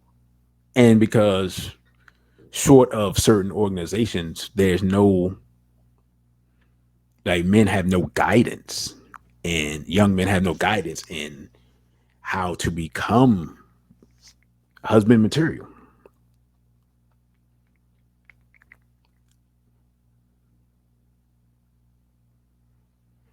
Sister said men that represent as soul brother number one, but it's actually an imposter. Um Sister Philly E babe, is that your number one impediment to being married? If so, let me know.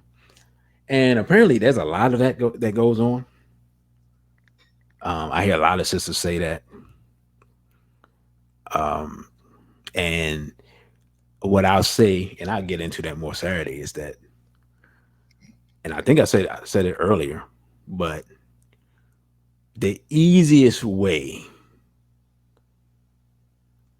easiest way for a woman to figure out whether or not a brother is serious is he in an organization? Like, is this what he claims to be? Is it what he's doing? That's the easiest way. Say sister one of, but not number one. So if y'all sisters ever want to know, if you want to know if a brother's really conscious, if he really serious, if he's about this, is it somebody you want to be with? Because that's what you're looking for. That's the easiest way to find out. You just see what he's doing.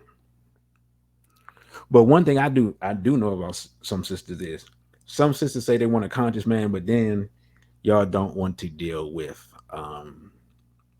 the reality of it, and that there are going to be times when he can't put you first. Like sisters, you want to do XYZ, but the brother has to travel with the leader of the organization to provide security, right? Or you want the brother that's a leader, but he has a speaking engagement and then a meeting, and basically your whole weekend's gone. And he has to prepare a lecture, and he has to somebody wants him to come to another city to help solve a situation, and got to get somebody out of jail, and all these things that happen when you're in an organization. And then sisters come to resent the whole movement. And then all of a sudden, the relationship is over because the sister's not getting the type of attention. She doesn't feel like she's first in the relationship, but have to understand that the man that's at a certain level within the movement is going to um that's going to be his focus a lot of times. And his sister says, I'm not dealing with any disrespect. They be violent, dismissive, exploitative. Um, KWK, shake my head. The streets respect him, though. That's confusing to me. Then the sister says they'll be on the front active, but don't have the complementary attributes for a healthy relationship. Um, I've seen some of that, but I'm gonna be completely honest. Only until recently has there even been enough sisters in the movement to even try to balance stuff out. A lot of times, for years, and I'm talking about decades, brothers have had to take sisters off the street and try to mold them into what they saw or what they felt they needed. Like, I don't think y'all realize you're those sisters who are in the movement now, who are coming in the last 10 years. There was none of this before y'all showed up. These young sisters that I see coming in 18, 19, 20, 21. There was none of that when I was in my early 20s. So you're a totally different breed of sisters than what we've had. But your sister says she's not dealing with any disrespect. You shouldn't deal with any disrespect. But one thing, y'all gonna get mad at me, but I gotta tell it like it is. Some sisters, y'all have to check your attitude because you have brought your feminism with you to the movement, and you don't even realize that that's what it is. There's a certain um disrespect. Let's see what the sister said: being expected to only keep him satisfied in a well kept home. Oh, that's why you're not married. Being expected to only keep himself. Oh, okay. You're saying no reciprocity. Okay. Because I was like, only keep him satisfied. And the sister said, y'all weren't evangelizing the community like the religious community. Um, well, I started off as a religious nationalist. Um, and I mean, yeah, I can say that's true because at in the 90s, um, basically most of the major organizations were religious nationalist organizations. And by religious nationalist, I mean the best way to identify a religious nationalist organization is the nation of, and then fill in the blanks afterwards. So the nation of Yahweh, the nation of Islam, the nation of, fill in the blanks. But that's what I mean by religious nationalist. The sister said, yeah, that's true. I'm 19 and it's hard to find other conscious people my age because they're very caught up in feminism. There it is. But I still see more young sisters like yourself than at that time. And Sister Vanessa says, you're right. We have to be mindful of our attitudes, and men need to understand that they can't talk to us like we're their children instead of their mates. Yeah, I agree with that. Yeah, I mean, the whole thing in a nutshell as a man is if you don't if you don't see the wisdom within that woman to make you value her opinion, you don't need to be with her. A woman should be your closest confidant and counselor in this struggle. Like if you're together in this struggle, right? And we're supposed to be an African couple coming together to build an African family, to produce African children who will be warriors to help destroy racism and white supremacy. That woman has to have wisdom to help elevate you as a man to your highest level, or enough wisdom to keep you from doing something self destructive. And you have to value that in her, or you don't have the right woman. I have sisters who I ask questions to and seek counsel of that we're not together, but they're my closest counselors. Like most, at least, um, like a lot of decisions, I just run it past them as part of conversation. Just hey, doing X Y Z. What do you think? I mean, it can be something as much as hey, let my hair grow out. What do you think? Because one thing is that I know they tell me the truth. They like you gonna look either and be like, oh, that's a good idea, or you look ridiculous. And I have no problem. They can talk to me like that, and I'm like, okay, and laugh about it. Like, all right, I'll get you back next time. But I'm going to the barbershop though, because I value their opinion. I value their opinion because I know they don't. They want what's best for me, but at the same time they've proven it over a long period of time. But somebody made a comment. Oh, the sister said the first part. What I said is his family doesn't respect him. Um, you know, that's something that sister. That's kind of a slippery slope because what can happen is that sometimes your family, and Barbara Rudy talks about this. Sometimes your family can be disrespectful because they're Negroes and you're not. Now, that's not something I experienced personally, but I also don't spend a whole lot of time around my physical family. But it's something um, I give thanks to my grandmother. She always encouraged me, even though I was going against the religion that she spent her life in. So She would even look,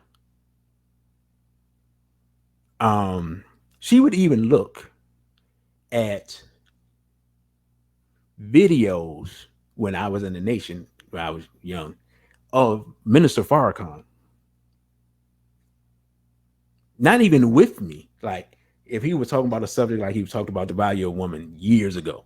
And I was like, oh, I'm gonna get that. Give it to my grandmother. And she watched it and was like, oh, yeah, this was great. So um, she was my number one support system and, if you will, my number one cheerleader. And so I think that experience allowed me to, and along with some things I learned from my mother, allowed me to see the value of wisdom coming from a woman. Because I remember I grew up in a hip hop era. So without seeing that, right? Without seeing my grandmother talk to my grandfather, and they can have an argument, and he would still go do what she advised, right? That's how my grand. That's how, that was their relationship. Or my grandfather would hit her with, this was one of his favorite things. Why didn't you tell me if it didn't fill in the blanks? And my grandmother would be like, I did tell you. Remember I said so and so and so. And if you didn't hear a response, then she told him. And he would act on it. And you go do solve the problem or whatever it was. Address the issue. So that was my, and I didn't when I say I'm thinking about it right now, like literally right now I'm thinking about it. That was kind of my template for, okay, this is how it's done. Like, you can, as a man, you can get value from a woman outside of what I'm going to, what outside of what I don't know, I'm going to be taught from the music and the streets and whatever until I get into the nation. The example that I'm seeing is giving me uh, um, perspective of the value you can get from a woman that's going to be different from everything I'm taught later, but it's already implanted in me. And the sister said, I'm the first black man I've ever heard say he respects a woman. Really? Respects a woman's opinion. I mean, wow, that's interesting. I mean, all right, let's just look at it logically. I'm a man, I deal with logic. A woman's existence is outside my realm of understanding. What am I saying? What I'm saying is the way a woman perceives and experiences reality is outside of the realm of my understanding because I'm not a woman. So logically, it's imperative for me to see in order for me to see the whole picture, I have to value a woman's perspective and seek it out in order to get the entire picture as a man. And a woman should seek the same thing because we experience reality different because we literally have different brain chemistry and we experience different things based on the reality of who we are.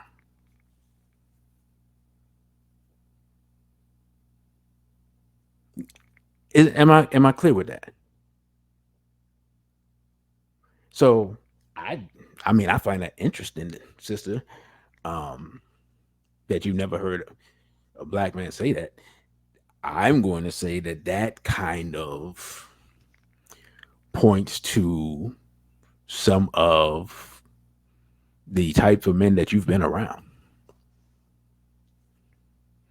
because it's illogical for a man to, and maybe brother just ain't used to saying it publicly, but it's illogical for a man to not.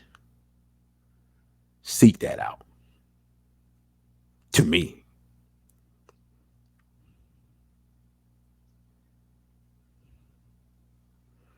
and the sister says that shows that you have wisdom because most of the guys that I've been around and hear speak, they think a woman should be quiet and allow them to make decisions. Um, wow, that's interesting. I'm a student of, in very many ways, my first the first person that I looked at as an icon of what manhood is or should be was Malcolm X. And Malcolm X basically talked about things like why would a man want a woman he can't have a conversation with, and talked about if you really look into their relationship between him and Betty, he really as the isolation from the nation grew, he kind of leaned on her wisdom and how to navigate that situation, even if I don't think she had all the information at times. Like, to me, um, and when I'm in the mode of looking for a compliment, which comes and goes, be honest. That's one of the things I'm looking for. That's one of the things I value most in a sister. Like, even if I'm let me say something. Even if I'm at the point of looking for a compliment and we have sisters in our organization, I want the sisters in the organization to protect me from bad decisions. This is something that when I was in other organizations, we implemented, we put on the women. Don't let us go out here. Because at that time, of course, like I said, we had to go in the world and get women.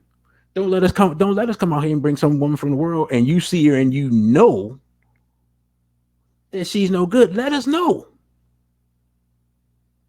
Don't let us destroy ourselves and possibly everything we build by bringing in something from outside that's detrimental to everybody.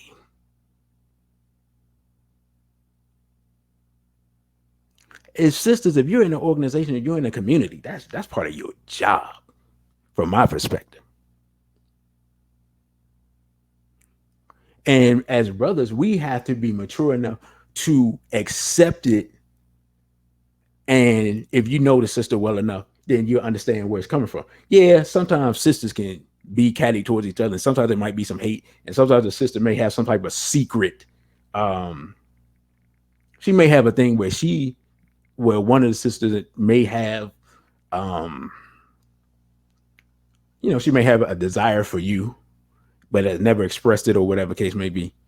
But most times, sisters are just going to tell you because they care about you and they see something that you can't see. Because let's be real, as men, there are times where we are blinded by beauty, even if you're conscious. I mean, that's not going to, it's not going to make you impervious to the wiles of women. It should make you more aware, but it's not going to make you impervious because every man has his ideal. There's a brother on YouTube that calls it the icon. Like every man has his ideal of what a woman is, and when you become conscious, you still have that ideal, but it changes. That's all. It just changes. But you present a man with his ideal, or a woman that presents herself as a man's ideal, and yeah, you can lead him down the garden path to destruction. I mean, the United States government used female operatives to destroy black organizations back in the 60s and 70s. Why? Because they knew it would be effective. Because as brothers started to realize what was going on, you start vetting men more, but sometimes you don't vet the sisters as much because you just happy to have them helping the movement. I mean, the Panthers suffered through that, but nobody ever talks about it. That's a whole nother discussion. I have to get with some former Panthers who are still around and really, because I don't want to spread misinformation. But I've seen some things that made me say, oh, okay, that's what happened with that.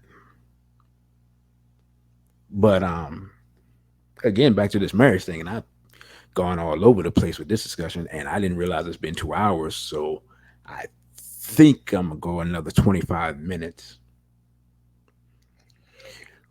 With that's been said and done, um, and my question is to sisters, where sisters have said, you said your different piece, fake brothers, brothers who are dysfunctional, so forth and so on. What attracted you to those men in the first place? And I'll wait for those answers to come in. 'Cause I think that's interesting too. Because one thing I don't, and like I said, this has become a precursor to the next show. Um, I wonder, are as much as brothers are not, as much as brothers are basically bringing the same criteria to dating while they're conscious that they had in the world, I'm wondering if sisters are doing the same thing.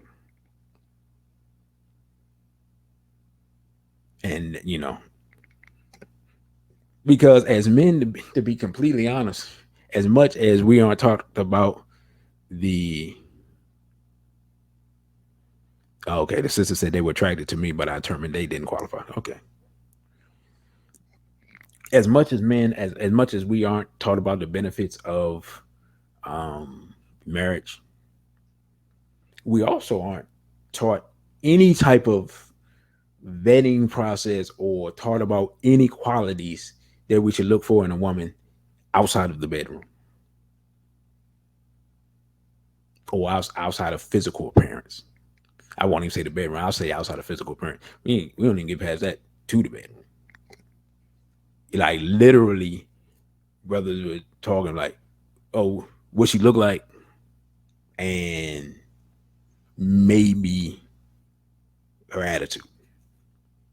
That's about as deep as it gets.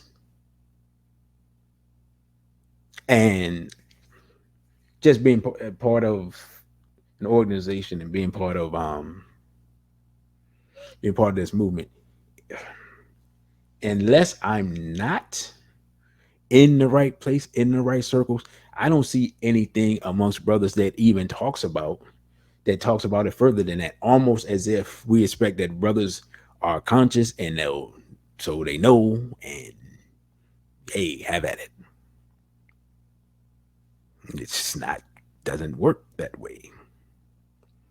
Sisters say they present their representation of what I needed in a man, but then their true selves showed up. Oh yeah, that happens on both sides. That happens on both sides. Yeah, that's with the age of the internet. One thing that happens is that people can um people can psychologically profile you and then present themselves as that. That's the dangerous part of the internet. People can like sometimes, even though I don't put a lot of private stuff um on my page or personal stuff on my page, I always wonder, I always think about it. I was like, I'm like, man, if someone wanted to psychologically profile me, they probably have enough information on me now from my public speaking and whatnot to craft a woman and send her to me. But a real quick story. Anybody that knows me know how, for lack of a better word, paranoid I am when it comes to sisters. Like if I meet a sister that, um, I meet if I meet a sister and she seems to be very agreeable and she's with the movement and things like that. And she wants to support and things like that. Like I'm usually initially extremely skeptical. And there's a sister that's known me for a long time. I'm not sure if she's still listening, but she can verify that. You know, you will. You know, if I meet you and you seem, in essence, too good to be true, you will be asked if you're an agent. I don't do it as much anymore now. Um, the sister said that's why I asked a question 2 weeks ago about what we reveal and if it's too much information because that's exactly what people do. They profile and conform until the mission is accomplished. Yeah, yeah, yes. This is I. It's. I think if you're a public person, if you're in front of the people, people view you as some type of leader or something. I think it's more dangerous. But at the same time, I think people on a personal level will do that just to, just try to get with you. So it's a balancing act.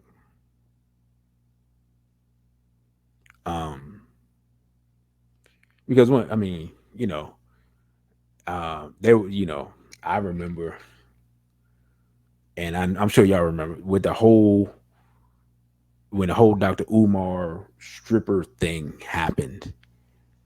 I realized that that person was following me on Twitter at the time. Like I recognized the person when I saw him. I was like, "Oh, well, she followed me on Twitter." You know, so she was looking for a conscious man, and then just happened to find. I guess you could call it the king of consciousness at a time, and whatever took place, and there it is.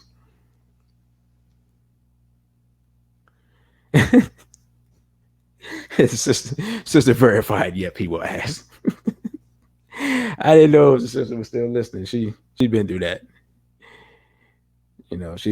She's a member of Straight Black Pride, so she knows. You know, but yeah. I mean, look. All right, let's be realistic. Can we be real for a moment?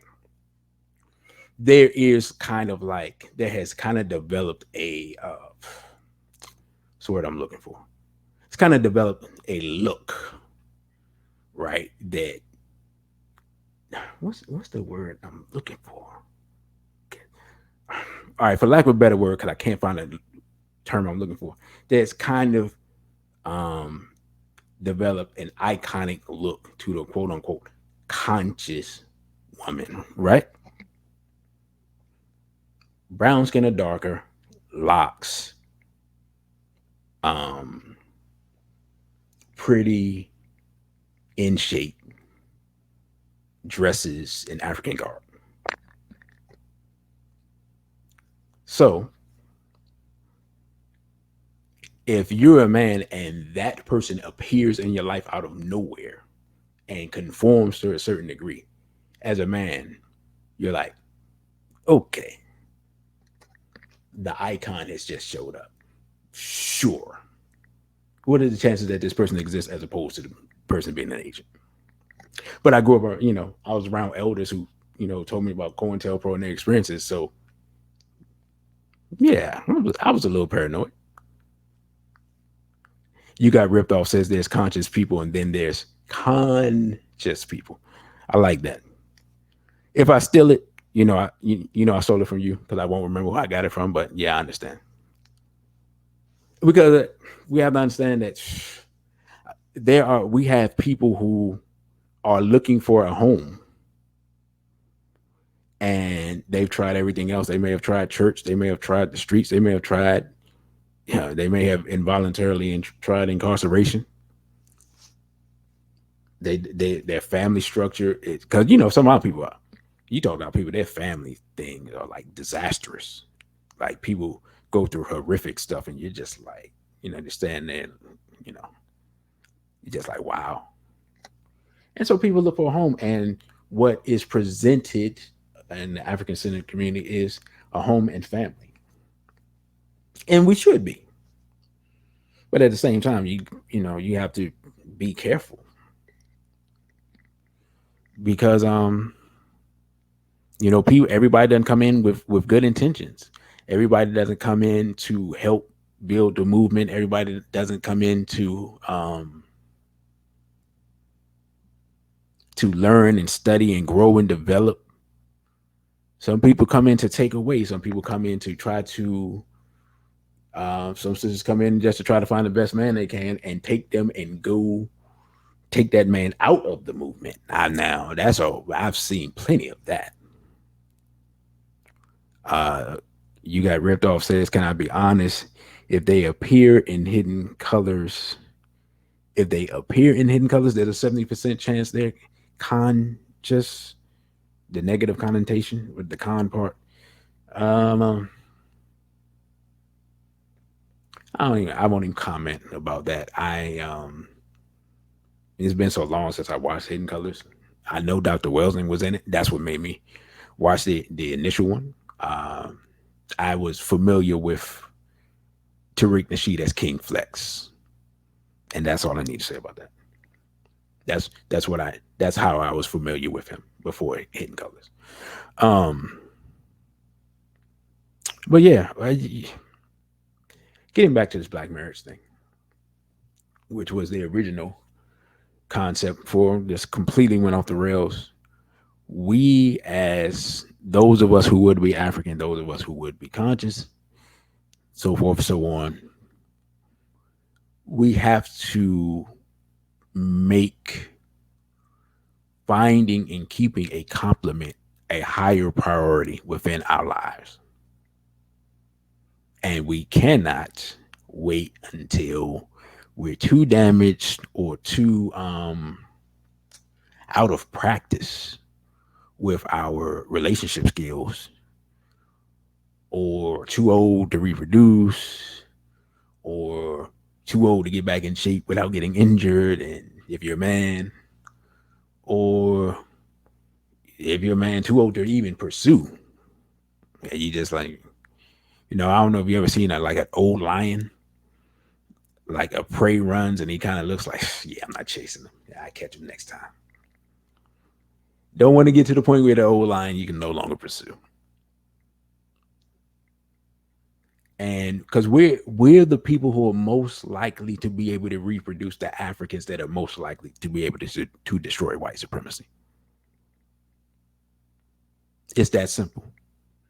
And it's much, um, paraphrasing Frederick Douglass, but it's much easier to build the type of people we need to build within the confines of a healthy, keyword, married relationship than outside of it. Because even those of us, even someone like myself who, you know, came to consciousness before it was even a word or a term that was used, even within that, because of the relationship with in my family, I still brought baggage, even at what, 20, I guess. Not baggage so much as I had been damaged by my relationships with sisters, but what I had seen growing up that wasn't successful. And not is at that time not even something that I really took into consideration because I hadn't been in a relationship. Then when I got into relationships, I'm sure that I was bringing stuff with me that I wasn't aware of, especially, definitely wasn't aware of it at that age. The sister says, should we get back to Tom Thumb weddings to prepare our children for the future? I've heard that term, but I'm not familiar with what it is. If you could elaborate on what a Tom Thumb wedding is, um, yeah, let me know because I'm not completely familiar with that. And sister Misty is laughing at me. I think she's laughing at the old lion comment. If I'm wrong, correct me. But yeah, we have, and Black Maga sent a $20 Cash App donation. Sante Sana for that. That means thank you very much. It's interesting. I'm not gonna say how much brothers have donated compared to sisters. I'm just going to say brothers have donated via the Cash App like much more than sisters. I'm not saying anything. I don't expect sisters to donate until we have that talk Saturday directly for y'all. Sisters say parents might want to consider arranging their children's marriages. That is so, that's wow, that's an interesting subject. But in order for one to be able to do that, you have, I would think, now I could be wrong, but I put it like it definitely helps if you have had a successful marriage, if I can say the word, with in order for you to be able to identify a person and you got ripped off, say, brother, I have to get, hey, brother, I greatly appreciate it. For me, it's so humbling. Like if I do lectures or things like that, because I've done lectures where I haven't charged at all, because just I had a venue. Um, Venue didn't have to really pay. It's just a matter of bringing people to the venue, and people donate, and the fact that they find value in what I have to say is very humbling to me. Um, but yeah, the arranging marriage part, that is an interesting thing. I think that is something that we would probably, if for something like that to take place, you have to have kind of an intact community where people, because here's the thing about that I learned that I didn't understand. I studied it. What happens is that in various cultures, the families, they all know each other. He said, "This is your Denver family." Okay, okay, okay. Appreciate that. The families in these different cultures, like East Indian and some of these other cultures that do that, they have a community where everyone knows everyone. And so when they're making this arrangement, even though they're quote unquote arranging the marriage, when this was done properly, the families knew each other, so the children knew each other. So they're actually arranging it, but they've been observing the children since they were born. And if you haven't been in an environment where you have children, they're around each other when they're young and like they just get along like from the age of 3, you know, or you may have a older boy and a younger girl, like the boy's 5 and the girl's 3, and the girl follows him around everywhere and hugs up on him, and that type of thing. And then he looks out for her, makes sure she's all right. So people, when they were doing their arranged marriages thing, we just kind of think of it like they just picking somebody out of a hat. Now that's not how it worked. They were observing the interaction of the children in the community, and then they were taking people who um, already had a connection, almost like they came sometimes to the planet with a connection, and you basically, it was just a negotiation of what each person would receive in the union, because you want to have a union of families. And so that's how that thing worked when it worked. So that's something we would have to work up to be able to do. And that's something I remember when I talked about, that me and some brothers talked about years ago when we were younger. Like, yeah, just joking, like, okay, well, I'm gonna have 3 sons, and so that means you got to have 3 daughters, because that type of stuff. And, our sons and daughters can get married and so forth, so on, that type of thing. The sister said children enacting wedding ceremonies. Oh yeah, yeah. Well, there's nothing wrong with that. Yeah, that's okay. Now to explain what I thought, that's what it was, but I wasn't sure. Um, but that is yeah, no, that's a great idea. That's a great idea, because then it becomes something that our boys and girls look forward to, because play, the actual purpose of play for children is to model behavior that they will enact as adults, and that's just to have fun while practicing adulthood. Like, they used to have I'm going to show my age with this one.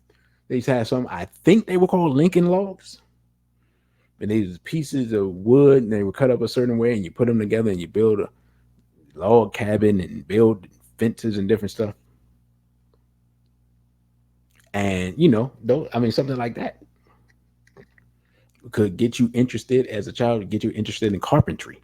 So you were playing, but it was preparing you for a certain skill, and things like models. Like, I remember my father brought a model for me, and I couldn't make heads or tails of it. That probably was a sign right there. I was not going to be working with my hands.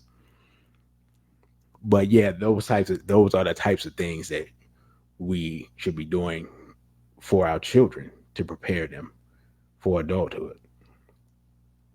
And as adults, that those of us who are single, we may have to make sacrifices.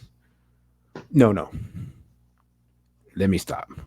We are going to have to make sacrifices on our ideal mate to deal with the reality of, one, who is available, and deal with the reality that no matter how great a person is, they're still an African in a European environment, which means you are going to have come with dents, so to speak. Or as Baba Baruti says, you can't swim in a sea of insanity and not get wet. So no matter um what that person looks like or how they present themselves, they are going to have faults. One, because, as people like to say, well, I'll say, I don't like to say that because they're human. I don't actually like that. Jeannie hates that word, but I just don't like it because we're done delineate. But we're Africans in a non-African environment, which means we're all damaged to a degree. Period.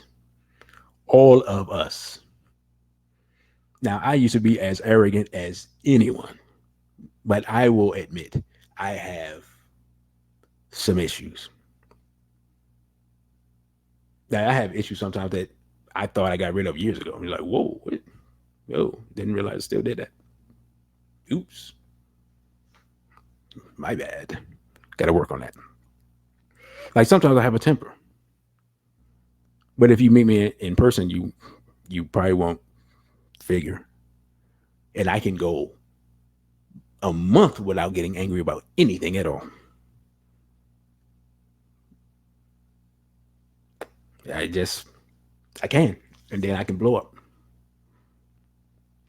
But if I'm in a relationship with somebody and they see me and we we're dating, and you go 6 months without ever seeing me angry, when you see me angry, you probably like, oh my God, he's a psychopath. I gotta get out of here. You know. It says, I agree, brother, because I'm seeing how people not liking each other and not propagating. So if we don't come together to an extent, then our numbers won't increase. Right. Yeah. And I had talked about that earlier. We, because of everything that's going on, and I thought maybe I didn't do it. I thought I did a show on the depopulation agenda as it refers to black people. But we think about stuff like, of course, now, like vaccines and bad food and chemtrails, and of course now people want to talk about homosexuality, and all these things are part of what I used to call the extinction agenda. But black men and black women not getting along is part of the extinction agenda that we don't talk about.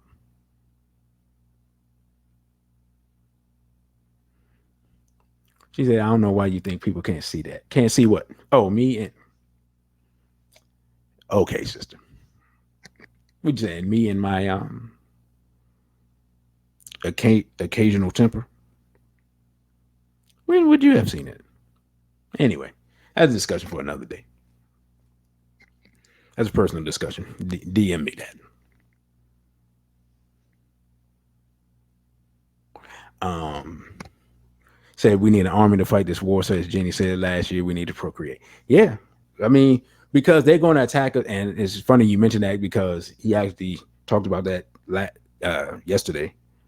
They're going to come to attack us more and more, so we're going to have to procreate to maintain our numbers. And like I said, within the context of a marriage is better than outside the context of a marriage because you're going to build. Um, I put it like this: the likelihood is that you're going to build better people within the confines of a healthy relationship, which is the goal. Yeah, like we don't like to say it publicly, but the goal for all people is to build the best people they are. A Chinese person is trying to build the best Chinaman they can. The North Korean is trying to build the best North Korean they can. The European, even if they're not trying to build the best European they can, they're giving out the propaganda that they are the best, even if they're not doing anything to prove it. So as Africans, we have to be about building the best Africans that we can. That should be the goal.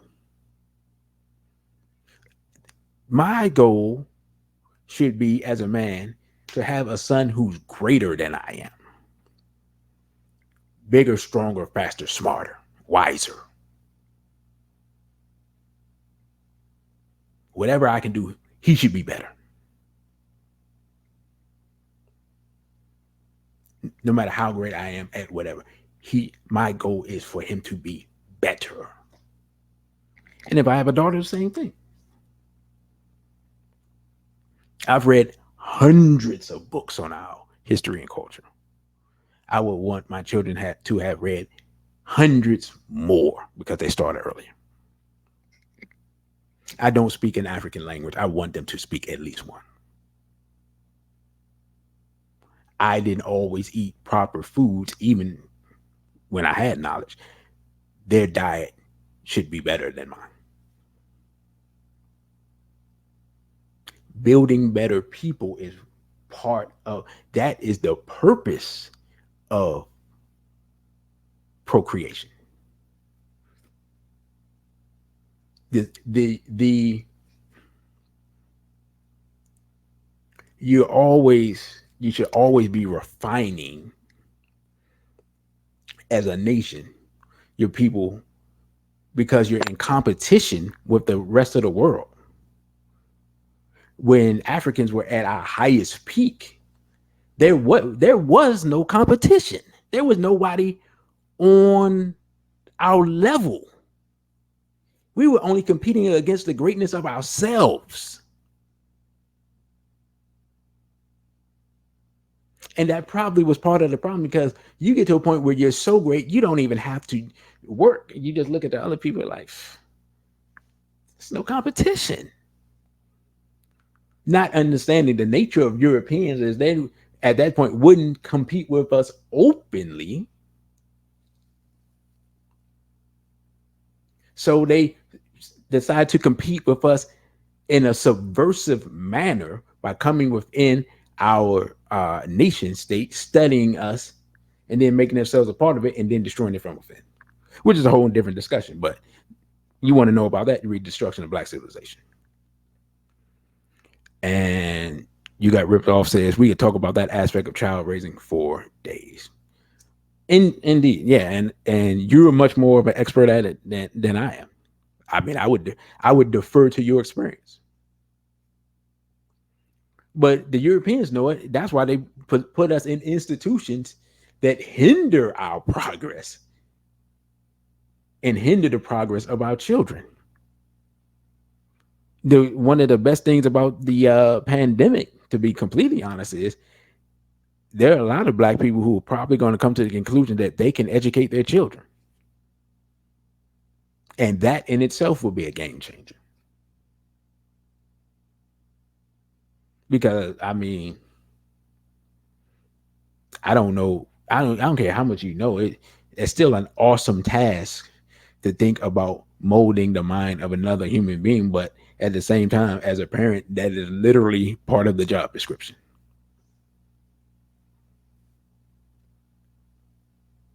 But at the same time, it's not something that people tell you in advance, unless I missed that conversation.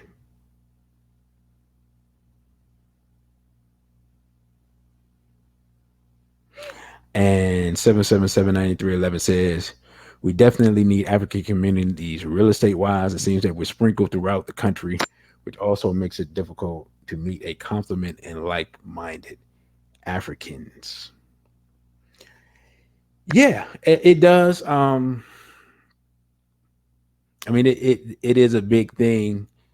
I just like really the solution to that is that if you're in an area where there is a limited amount of black people in general, then the chances of you meeting an African centered person greatly decreases just because there's not enough black people to maintain those type of communities.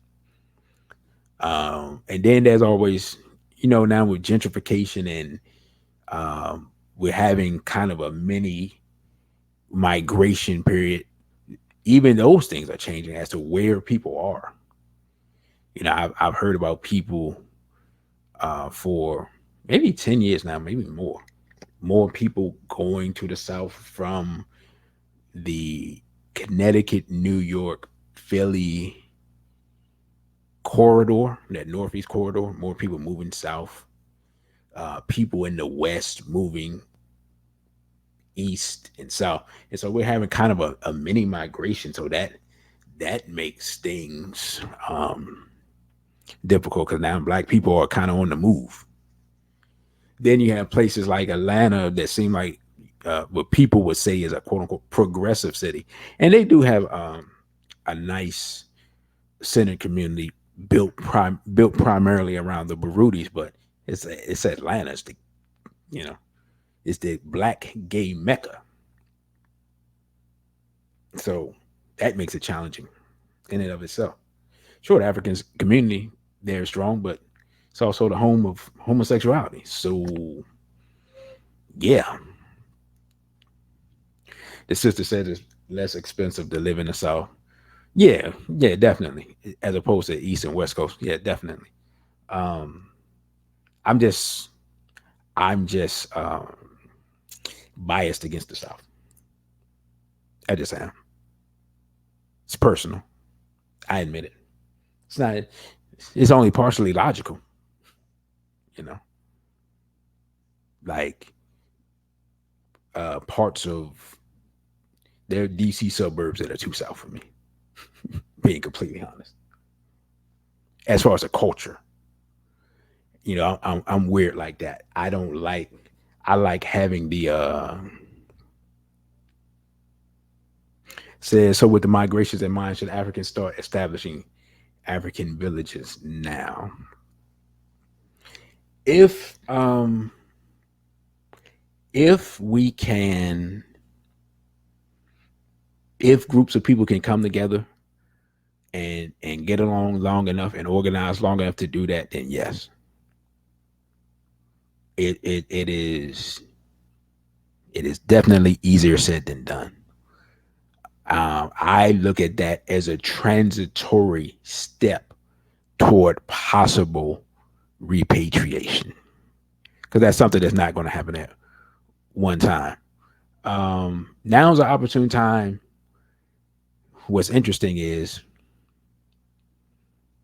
if the economy, if the economy, and brother said it, I was born and raised in the South, but I am intent on not raising mine in the South. Hmm. Lisa's not just me. 7779311 says there's an opportune time since people are being uprooted. Yeah, I never looked at it that way, but yeah, I guess so. Um, yeah, I mean, it's something to look at. I know because it's so weird because we don't really think about.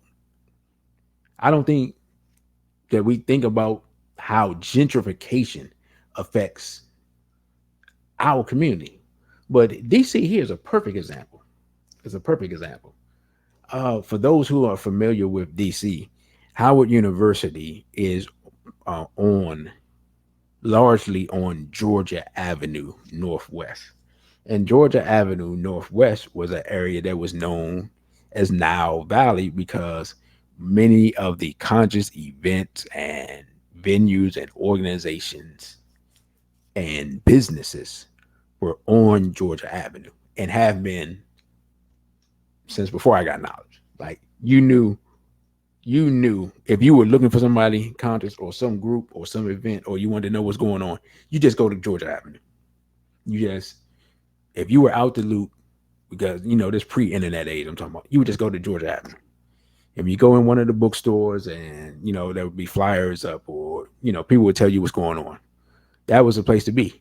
Now with Europeans gentrifying that area and the homophile takeover of that area, and I don't know if Sister Misty is still here because she's in the DMV area.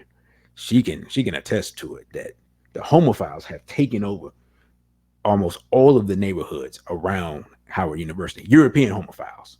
Let me say that. And so those institutions that we had there are slowly being removed. Businesses are being people are going out of business, and businesses are being pushed out because of rent and taxes and things like that.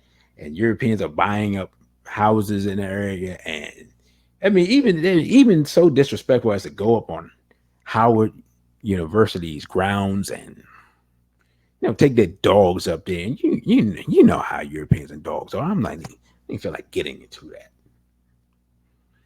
And so the culture that was a culture of knowledge in that place has now been lost. And then even with those who claim to have knowledge, if you're not friendly and if you're not pro homo, then they act as if you are a Negro with no knowledge. And Sister Missy said, "Yep, rainbow flags and gay lives matter flags all over the place." Yeah. So yes, we used to have organizational meetings on that side of town. We even had events on that side of town. But it's so homo friendly now that we largely have moved our events out of the city. And there's still black owned institutions there, but like I said, they're completely pro homo, and because they had a change of leadership or change of ownership, so the focus has changed. You know, um, you have feminism and LGBTism even taking over those institutions that were race first. And of course, you can't be race first and misogynist or feminist because what you're race first. That concept, I always utilize that concept from Marcus Garvey because you can't, in the words of Michael Jackson, it's too high to get over and too low to get under. You either race first or you're not. And once you put that up, it's real easy to expose who's who and who's not who. But yeah, that homophile takeover, and I I still haven't done a show on homophilia. I don't think yet. Weirdly enough, if that's something y'all want me to get into, the feminization of the black male, the masculinization of the black female, even though I thought that's something that's been so well covered that we all know. But if that's something y'all want me to get into at a future date, just let me know. I've been meaning to get into it because I know different people follow me and listen to the show and stuff. Follow me on Instagram and Twitter and stuff. And I don't always. I kind of assume people know, so I don't always get into it. But yeah, I mean that is the latest attack on the black family as we talk about this black marriage thing. As I'm getting closer to closing out the I mean the LGBT push. Like, okay, here is how these different attacks work at their base level. The integration, the LGBT, both of those work by giving what appears to be an alternative to black men and black women. So if you expand the alternatives, then you decrease the percentages of people getting together. So, for example, right, when I was growing up in the DMV area, the chances were that I was going to be with a black woman because that's what I was around. But if you live in DC, you didn't get bused. But if you live in PG County, you got bused. So suddenly you get bused. You don't grow up with any white people. But what happens? Suddenly you meet white females, right? Now, the chances were not high of somebody being with a white female, but just you being introduced to a white female suddenly expands the thought of what's available, even if it's not really available. But if you take that same person and you send them to a what they call it, PWI, primarily white institution, suddenly that which was not available becomes available. Now, in a society where you've been brainwashed to think that white is more beautiful than black, and we've all grown up in that society to different degrees, suddenly your perspective on what you should be looking for in a compliment or a mate, because I didn't even know the word compliment at the time, could be altered. But I went to a HBCU and I had knowledge of stuff when I was young, so it didn't affect me. But that doesn't mean it didn't affect other men. But I didn't see it manifest because I was in DC, the blackest city with, we would argue, the best looking women in what we thought in America. Although some people from Atlanta and Florida would dispute that. I also met some sisters from Alabama that were outstanding when I was in school, but that's another story. Brother says, great example of this, the movie Remember the Titans. I've watched that movie, but I don't even remember everything. And what's funny is that's supposed to be that was based on this area. It's based on a school outside of DC in Northern Virginia. But yeah, that makes sense. And now, of course, that aspect has gotten so out of hand with younger, and this is so weird to me. And I'm trying not to go too long, but this thing where boys who've been primarily raised by women somehow value the women that don't look like the women that raised them or more valuable than the women that raised them is the weirdest thing to me. And that's something I have to like dig into to really see what's going on. I have a theory that when a boy sees his mother not with his father, it in his mind, his mother is the greatest woman that he's going to meet. So it says to him subconsciously that if his mother is not worthy, what other black woman can be worthy? That's my working theory on that. I've thought about that, but I haven't researched and dug enough to see if that's just total nonsense or not. But I believe that that sends a signal to the boy. And as he grows up with this subconscious thought that black women aren't worthy. Then you add the hip hop and you add the media and so forth, so on top of it. And literally, you get an athlete, and the first attention he gets from a European female, and he's out the door, off into white land, never to be of any use to black people again.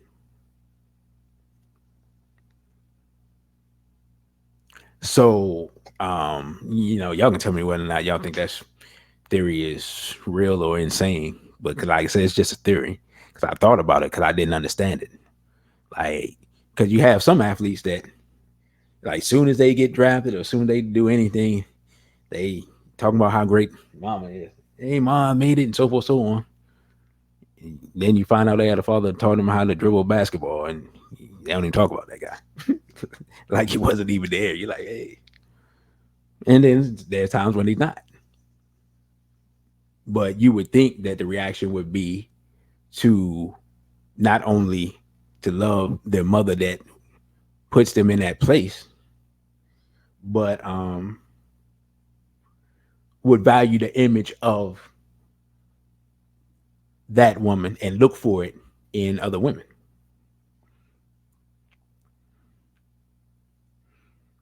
Remember, the Titans had that aspect in it, and Spirit Mind Character Soul said, "Interesting. I say that to stress that the mother might misdirect can be a fact." Oh yeah, yeah. There is yeah, there is some of that where I know for a fact that if a woman has a son that's talented, they will say something like, "Don't let none of those fast girls, quote unquote, take you off track."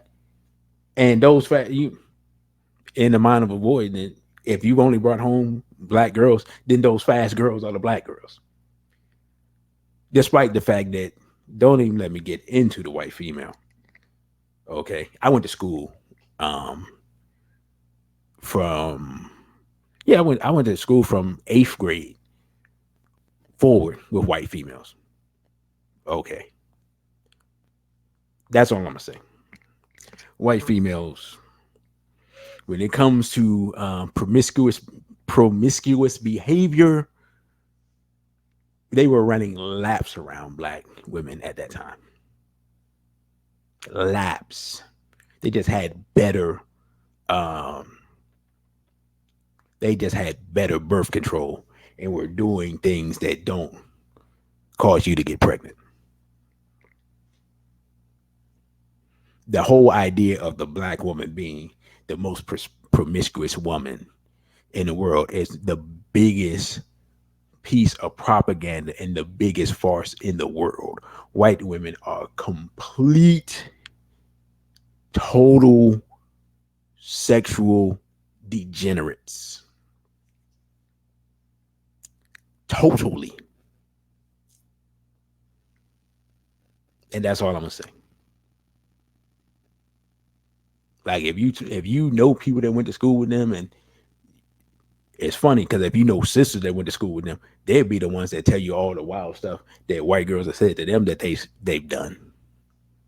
They are they tell all the secrets. Those sisters that grew up with them, they know. In fact, I remember I saw a brother that's a former athlete that's Pan Africanist now, and he talked about some of these European females and some of these athletes marrying these European females, and half the team done been with her. So that's on that. So, and these dudes think they're getting some type of upgrade from black women to deal with European female. Good luck with that part. So the reality of the situation is that as much as we want to avoid it, the best mate for the black man is the black woman. The best mate for the black woman is the black man. And those of us who are African centered or straight black pride have to become the exemplars of that, including the person on the microphone. The sister said, I've heard about their various birth control methods and considering themselves still virgins. I went to school with them, but I never interacted with them. I didn't have a reason to. Understood. But we have to be the exemplars. We have to be the examples, and we have to get over our fear of being in a complimentary relationship. And because, to be real, a lot of brothers won't say it, but I'll say it for them. Yeah, a lot of brothers are scared. I mean, you can't look at how some of our women act and not be scared. You wouldn't be logical. At the same time, sisters, I'm sure have a fear too, because the download thing has been going on for 20 years, and now they ain't even in the closet anymore. So that's enough to be scared. I didn't even get into that part.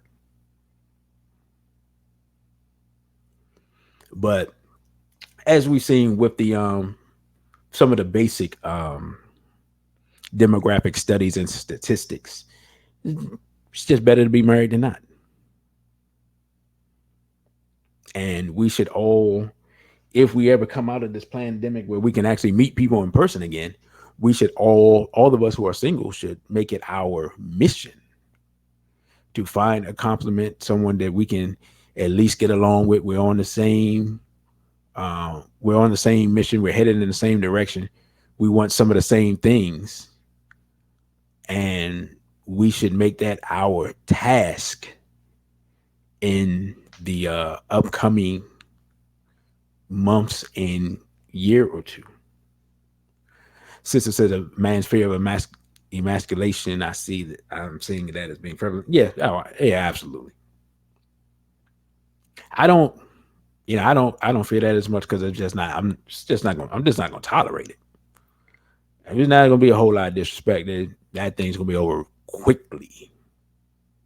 Like if to be completely honest, if I get masculine energy from a sister, then I'm good. I'll leave her alone. Because to be honest, a woman, as a man, if a woman does not, if your masculinity doesn't resonate with her femininity, you head in the wrong direction anyway. Okay, how good she look? Like when a woman's femininity resonates with your masculinity, you'll see her behavior around you change, different from around other people. And then the sister says, "Yeah, y'all don't want this stream to end. If we're going to do that, then we have to also discuss if we're willing to meet someone from another state." Oh yeah, no, yeah. I've seen that on Instagram a couple of times now, where people from like way across the country have met, like way. And I've actually known people who have tried that. Um, have gone like from the northeast to the south and all that type of thing. So yeah. I mean, not only you have to do that, you also have to look at, like I said, I believe I said before, not be afraid to look outside of just the quote unquote what they call it now, what FBA and ADOS community. Might be somebody from the Caribbean that's African centered and so forth, so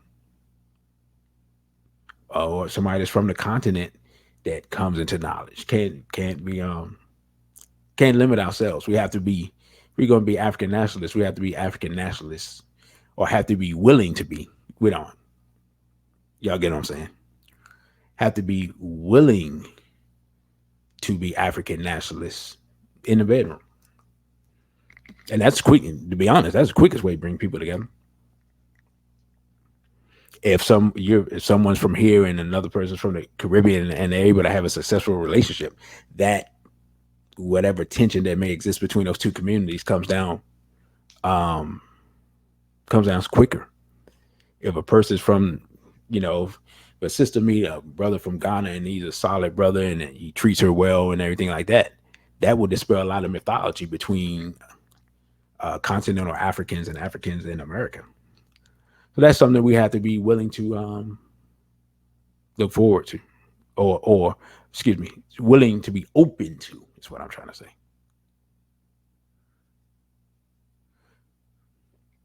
Let's see. The brother says, I would also say lower your standards for a person that has potential. This works for people in their 20s.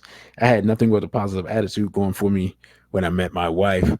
I became what she wanted. That's a message to you, sisters. brother, you got ripped off is dropping that gem for you all. But understand, let me clarify what he's saying. A man who at least is has to be at least working towards something.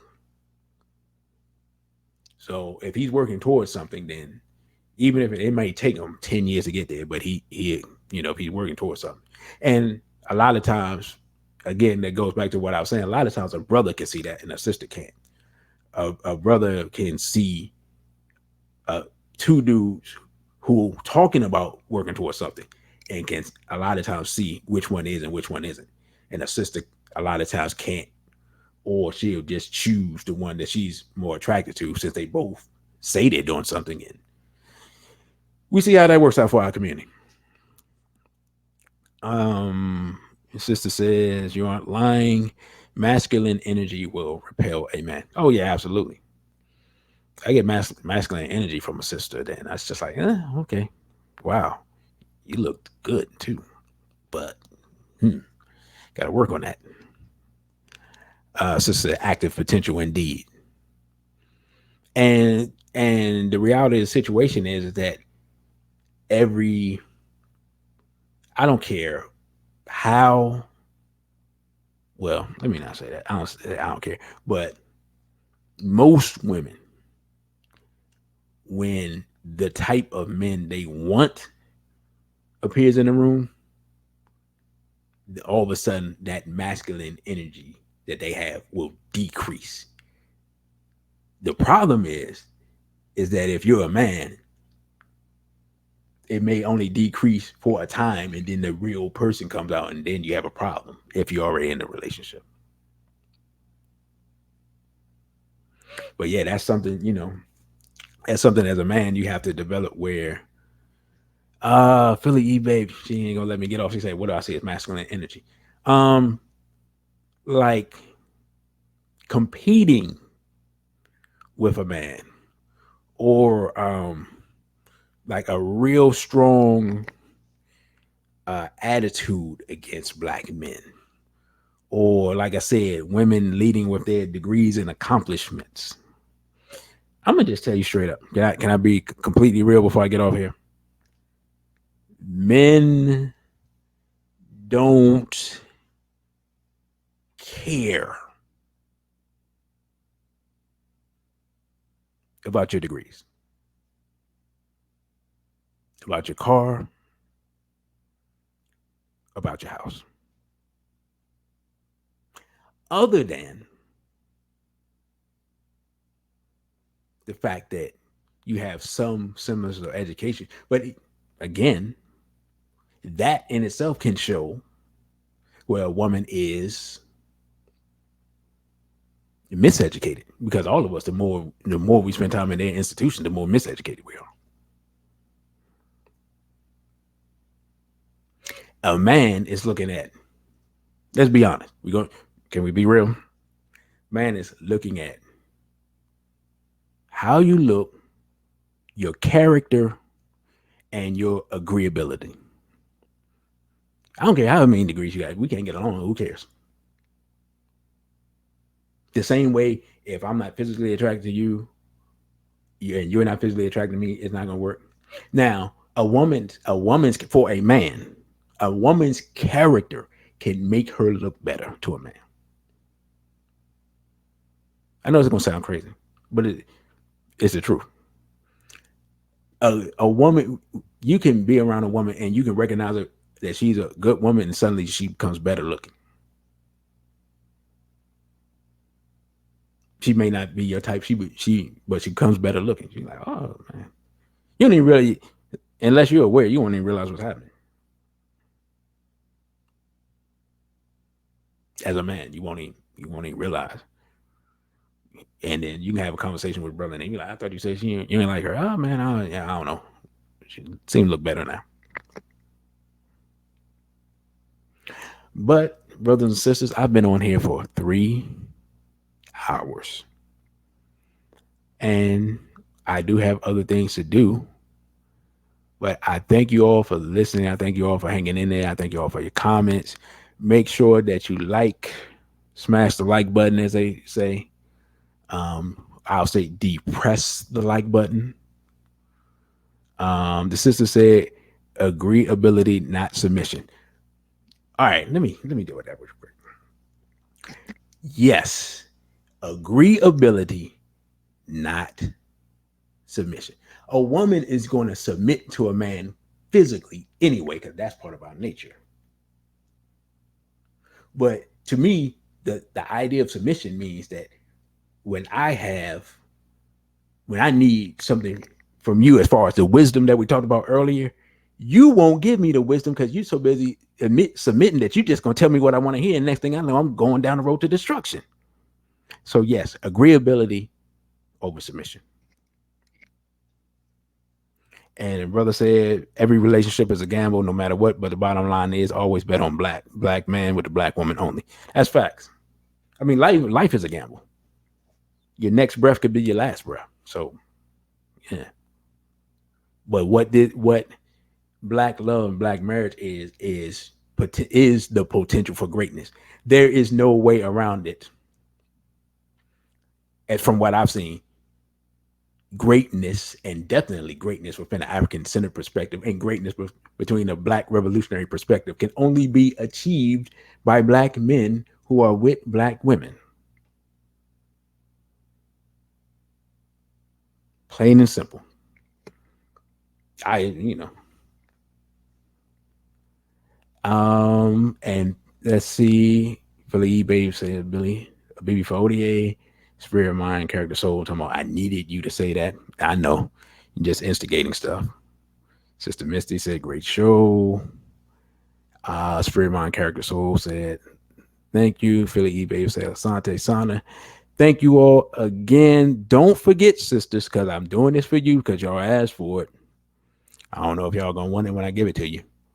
This Saturday, 8 p.m.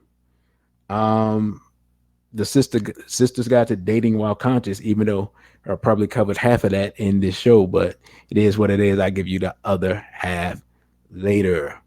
Be sure to like, share, and follow me on social media because I'm trying to make some moves in the near future. So follow me and keep up. And with that, I say a BB for Hodie and straight black pride.